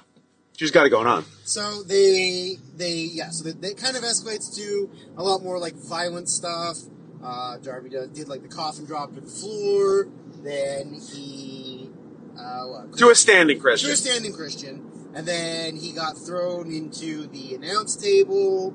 Yeah. And then Christian went over and tried to fuck Nick's mom. Yep. She threw water in his face. Then he got mad. He got the stairs set up. So, like, the stairs were facing the ring. The steps are facing the ring. Of the ramp. Yeah. And I was like, oh, Darby's going to do a real gross, like, tope through the ropes, miss Christian, and hit the stairs, isn't he? Yes. And you were like, yes, he is. That's what I thought. And he did something so much worse. So much worse. And it could have been so much worse than what it was. Yeah. So, they do something... And Christian gets him Christian's outside the ring on the apron. Darby's inside the ring. Yeah. Christian goes to like set up like he's gonna suplex him over the top to the stairs. Yeah. But he gets him up and then kind of gets him into a power slam position. Yeah, and he did that, spoiler, every time. So because I guess he figured he had more control. Yeah. Doing it that way, but I don't know why you needed to pick him up like that. And every time it was a struggle picking him up like that. I don't know if Darby's just a sandbagger. He looks like a sandbagger. But also he's so light. Yeah, I don't know. Yeah. So the idea obviously was Christian stands on the apron, throws Darby down at the stairs in a scoop slam position. Back first on Darby the steps. Yeah. So what it clearly looked like was Christian got him up. They were standing on the apron, and Christian looks at him. Being a father in real life who has young kids, was like, this is dangerous, and I'm going to kill him. Yeah, I don't want to kill a person. Even though it was 100% Darby's idea, and he wanted to take it. So Christian just sort of threw him to the floor between the ring and the stairs. Yeah, like maybe his feet hit the bottom step. Yeah. And then Christian got down, and obviously Darby must have said... Yeah. Do it again. So Christian just picked him up on the floor. Yeah. Again, the same weird suplex lift into a body slam. So he slams him on the stairs, and it was actually fine because it was like Darby's like feet, his heels. His of feet boot, took the brunt of it on the top stair. and he was kind of fine. It was okay. He barely hit the stairs. Yeah, we're like, okay, he's all and right. then Darby was like, no. Listen, we're doing the spot. I'll take it.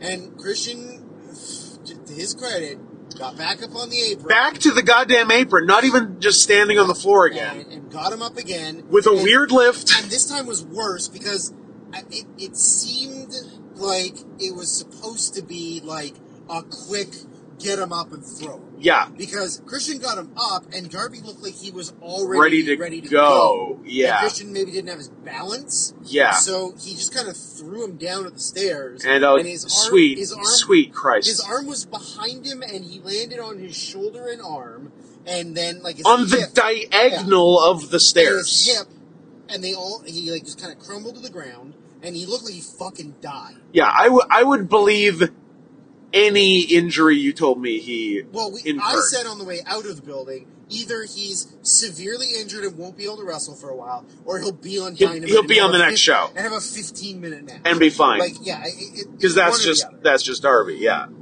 So then again, much like the first pinfall was perfect, this was perfect. Yeah, he got a count out. 10 count on the floor. So Christian got the second pinfall by count out. Yeah. The second fall by count out, which was great. Perfect. That's the story absolutely the way you want it to be.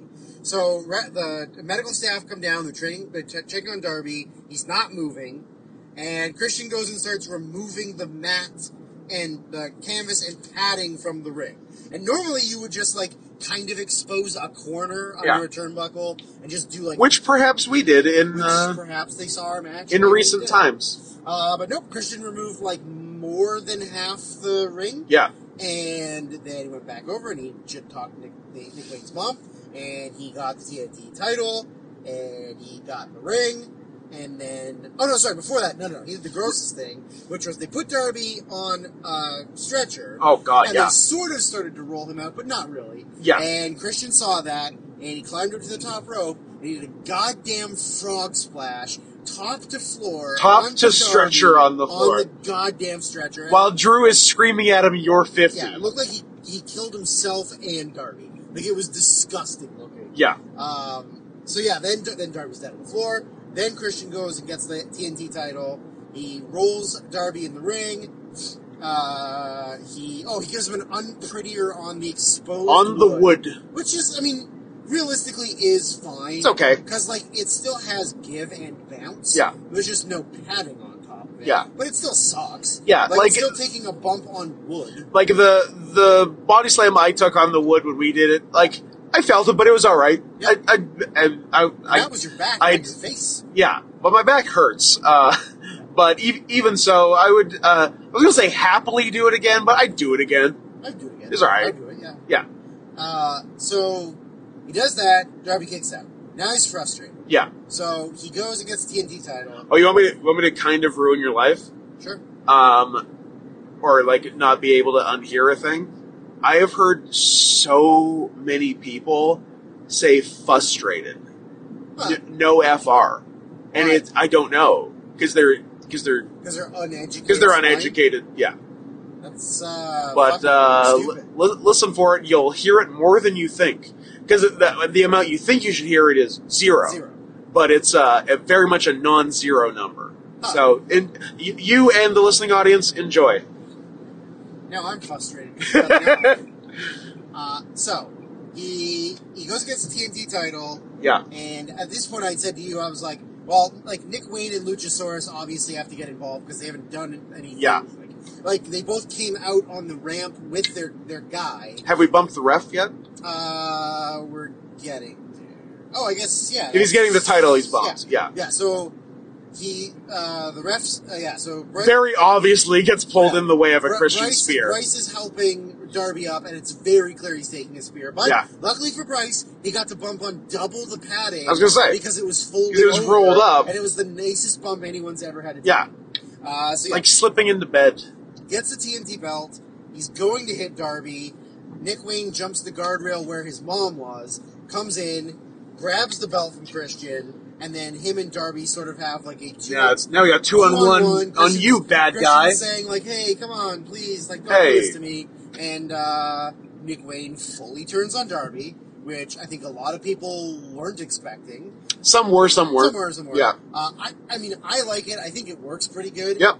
Because Nick Wayne doesn't have a father figure, and Christian that's his gimmick, is being a better dad than everybody's dead dads. Yep. Turns on him, hits him with the belt. Christian gets the pinfall and wins. And then the show's over. He and and nothing else happened. No, not one of the greatest things you can have happen at a wrestling show happened. And now we're driving home. So thanks for listening and goodbye. Good night, everybody. Except for also, so Nick Wayne and Christian are giving the beatdown to Darby. Then out comes Sting, a gentleman you were hoping to see. Steve Borden, in his glorious T-shirt over gear.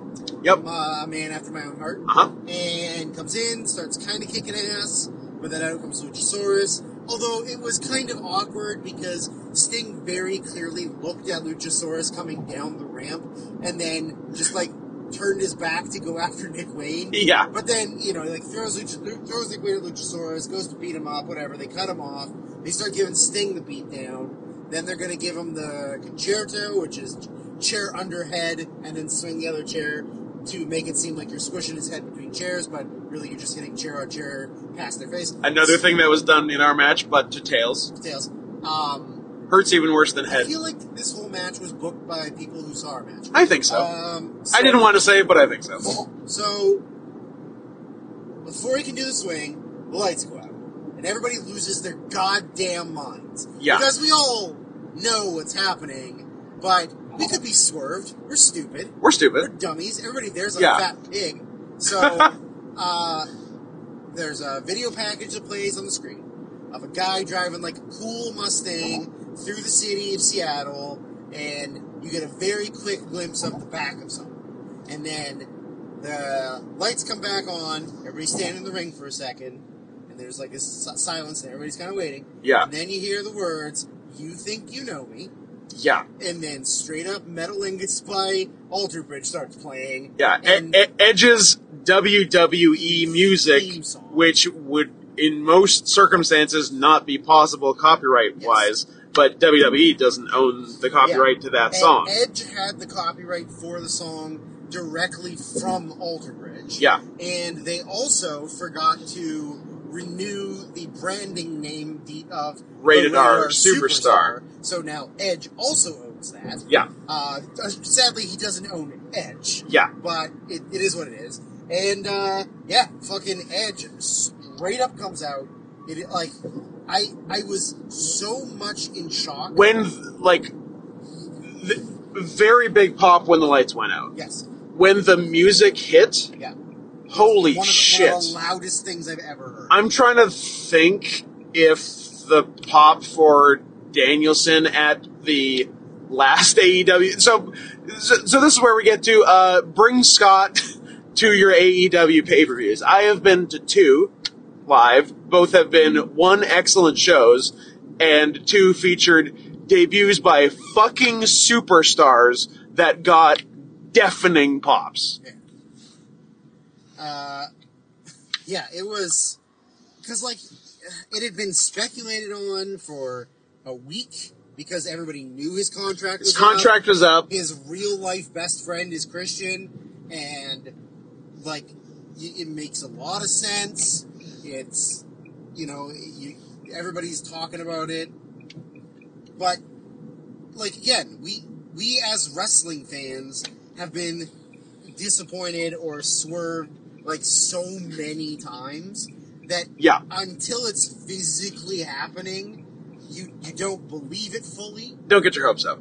And, I don't know, there are very few stars in wrestling left. Yeah. Because WWE has actively gone out of its way to not make stars. And then the stars that are around are old. Yeah. And, either can't do it anymore or just, have bad politics and no one likes them. marry a girl as young as their daughter, and then their daughter doesn't talk to them anymore. But they don't need their daughter to talk to them anymore because they have the new wife that looks like their daughter. They got new daughter. New daughter wife. I want a girlfriend that looks like my dead cousin. Okay. So, yeah,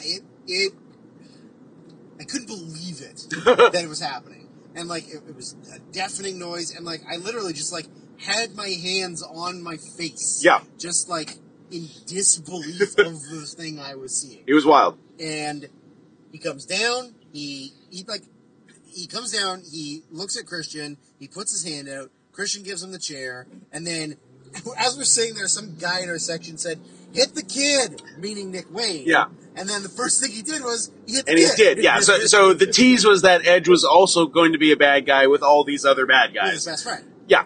But no, Edge is a good guy. Yeah. So he whacks the kid. Throws the chair at Luchasaurus. Whacks the kid, whacks the dinosaur. Christian escapes. Christian bails. Yeah. He then spears the Luchasaurus. Christian Bales? I thought there was only one Christian Bale. Christian Bales. He spears Luchasaurus. He spears Nick Wayne. And then he stares at Christian up the ramp. Good spears too. Both on a chair on the wood. On the wood. Yeah. Yeah. He stares at Christian up the ramp. Yeah. Then you see him, Sting, and Darby in the ring. He shakes Darby's hand. He shakes Sting's hand. Even Sting have like a quick little convo. And then pay-per-view goes off the air. Goes off the air. And then Edge does a crazy thing that if I was a world famous wrestler, I wouldn't do, which was he did all the corner, blah blah blah, went around ringside, was high fiving, taking pictures of people, and then just went in the regular crowd. Yep. Did the whole perimeter of the regular crowd with the plebs, pushing through people, everybody taking pictures and videos of him. Like that's an interesting thing to do. And then the one thing I liked is he went to commentary. He shook hands with Excalibur. I didn't see Nigel, so maybe Nigel took it off. Hugged Taz. And then, hugged Taz, had like a nice, quick little combo with Taz, which is nice, because obviously they have like a brief history.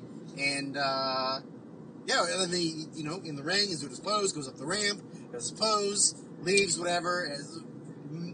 The coolest thing I've ever been a part of. He looked so happy. He looked so genuinely happy. And, like, I don't know if it's one thing or if he's just a good actor. I think he was a little bit legitimately surprised. Because, like, he knows he's a star, and he knows he's going to get a reaction. Yeah. I think he might have been a little genuinely surprised at how big the reaction was, and how sustained the reaction was. Yeah. Oh, sorry. I kind of got off my track there a little bit. Like, there's so few stars in wrestling left. Like, Edge is genuinely one of those stars. Yeah, he's even though he 10-ish time even world though a champion. lot of those were he was often a paper champion. Yeah, but like a transitional champion, a paper champion, whatever. But, like, he's so beloved by every WWE fan. Yeah.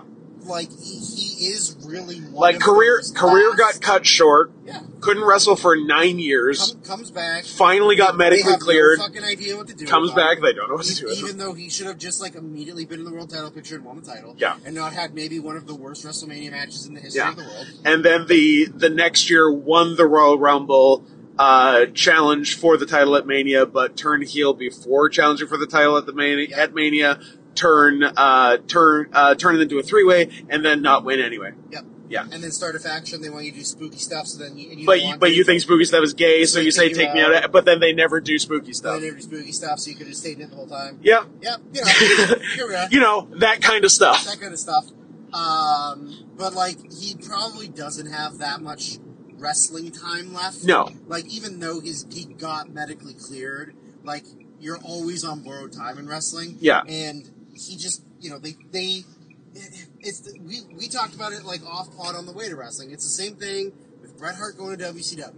Yeah. You have the world in front of you of things you can do to utilize the fact that you have this star. You just have a star back, or somebody who is like historically loved by wrestling fans. Yeah. And you don't know what the fuck you've got. You just don't know how to fucking use it. Don't know a seam to go that you don't know what you got till it's gone. True. So, like, you just don't know what you're going to do with this guy who has this triumphant return to wrestling. Like, he should have done something. Like, winning the Rumble is winning the Rumble, sure.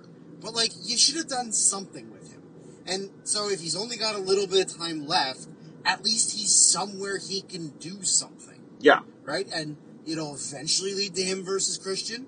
And then probably after that, him and Christian teaming up. And then if he does some more cool stuff, I mean, there's so many opportunities for him to wrestle so many people now. Yeah. That he would have never had the chance to. Yeah, exactly. So as long as his body doesn't give out on him, he Yeah. can go for as long as he wants. And he's going to have all these great opportunities to, wrestle Will Ospreay if he fucking... Sure. Edge Ospreay. Why the fuck not? But like after seeing how good Ospreay Jericho was, sign me up. Yeah, absolutely. So it was one of the coolest things I've ever been a part of, ever. Yeah. Like, which brings to the final thoughts as I pull into Drew's driveway. Good timing. Perfect. Isn't it weird? And because like I'm sure I feel the same as you on this. Isn't it weird to now we do have the luxury of being able to call ourselves wrestlers and not wrestling fans. But like we went there as wrestling fans today. So like but to see all the other wrestling fans and hate them with such vitriol, but then to experience and enjoy the same thing as them presents a weird dichotomy. Coming full circle of like, we're all here, and I hate the fact that we're all here for the same thing. Like, that we like the same thing. I hate that I have one thing in common with you. But then by the end of it, you were like, this is great. Cool shared experience. Like, you don't get that experience without everybody else who's there. Like, everybody else in the building is not cheering and screaming and singing the song. Yeah. That, like, you don't have that same experience. It's not the same as watching it at home, whereas at home you're like, this is so cool. Yeah. But, like, you're just with yourself or, like, a couple friends or something.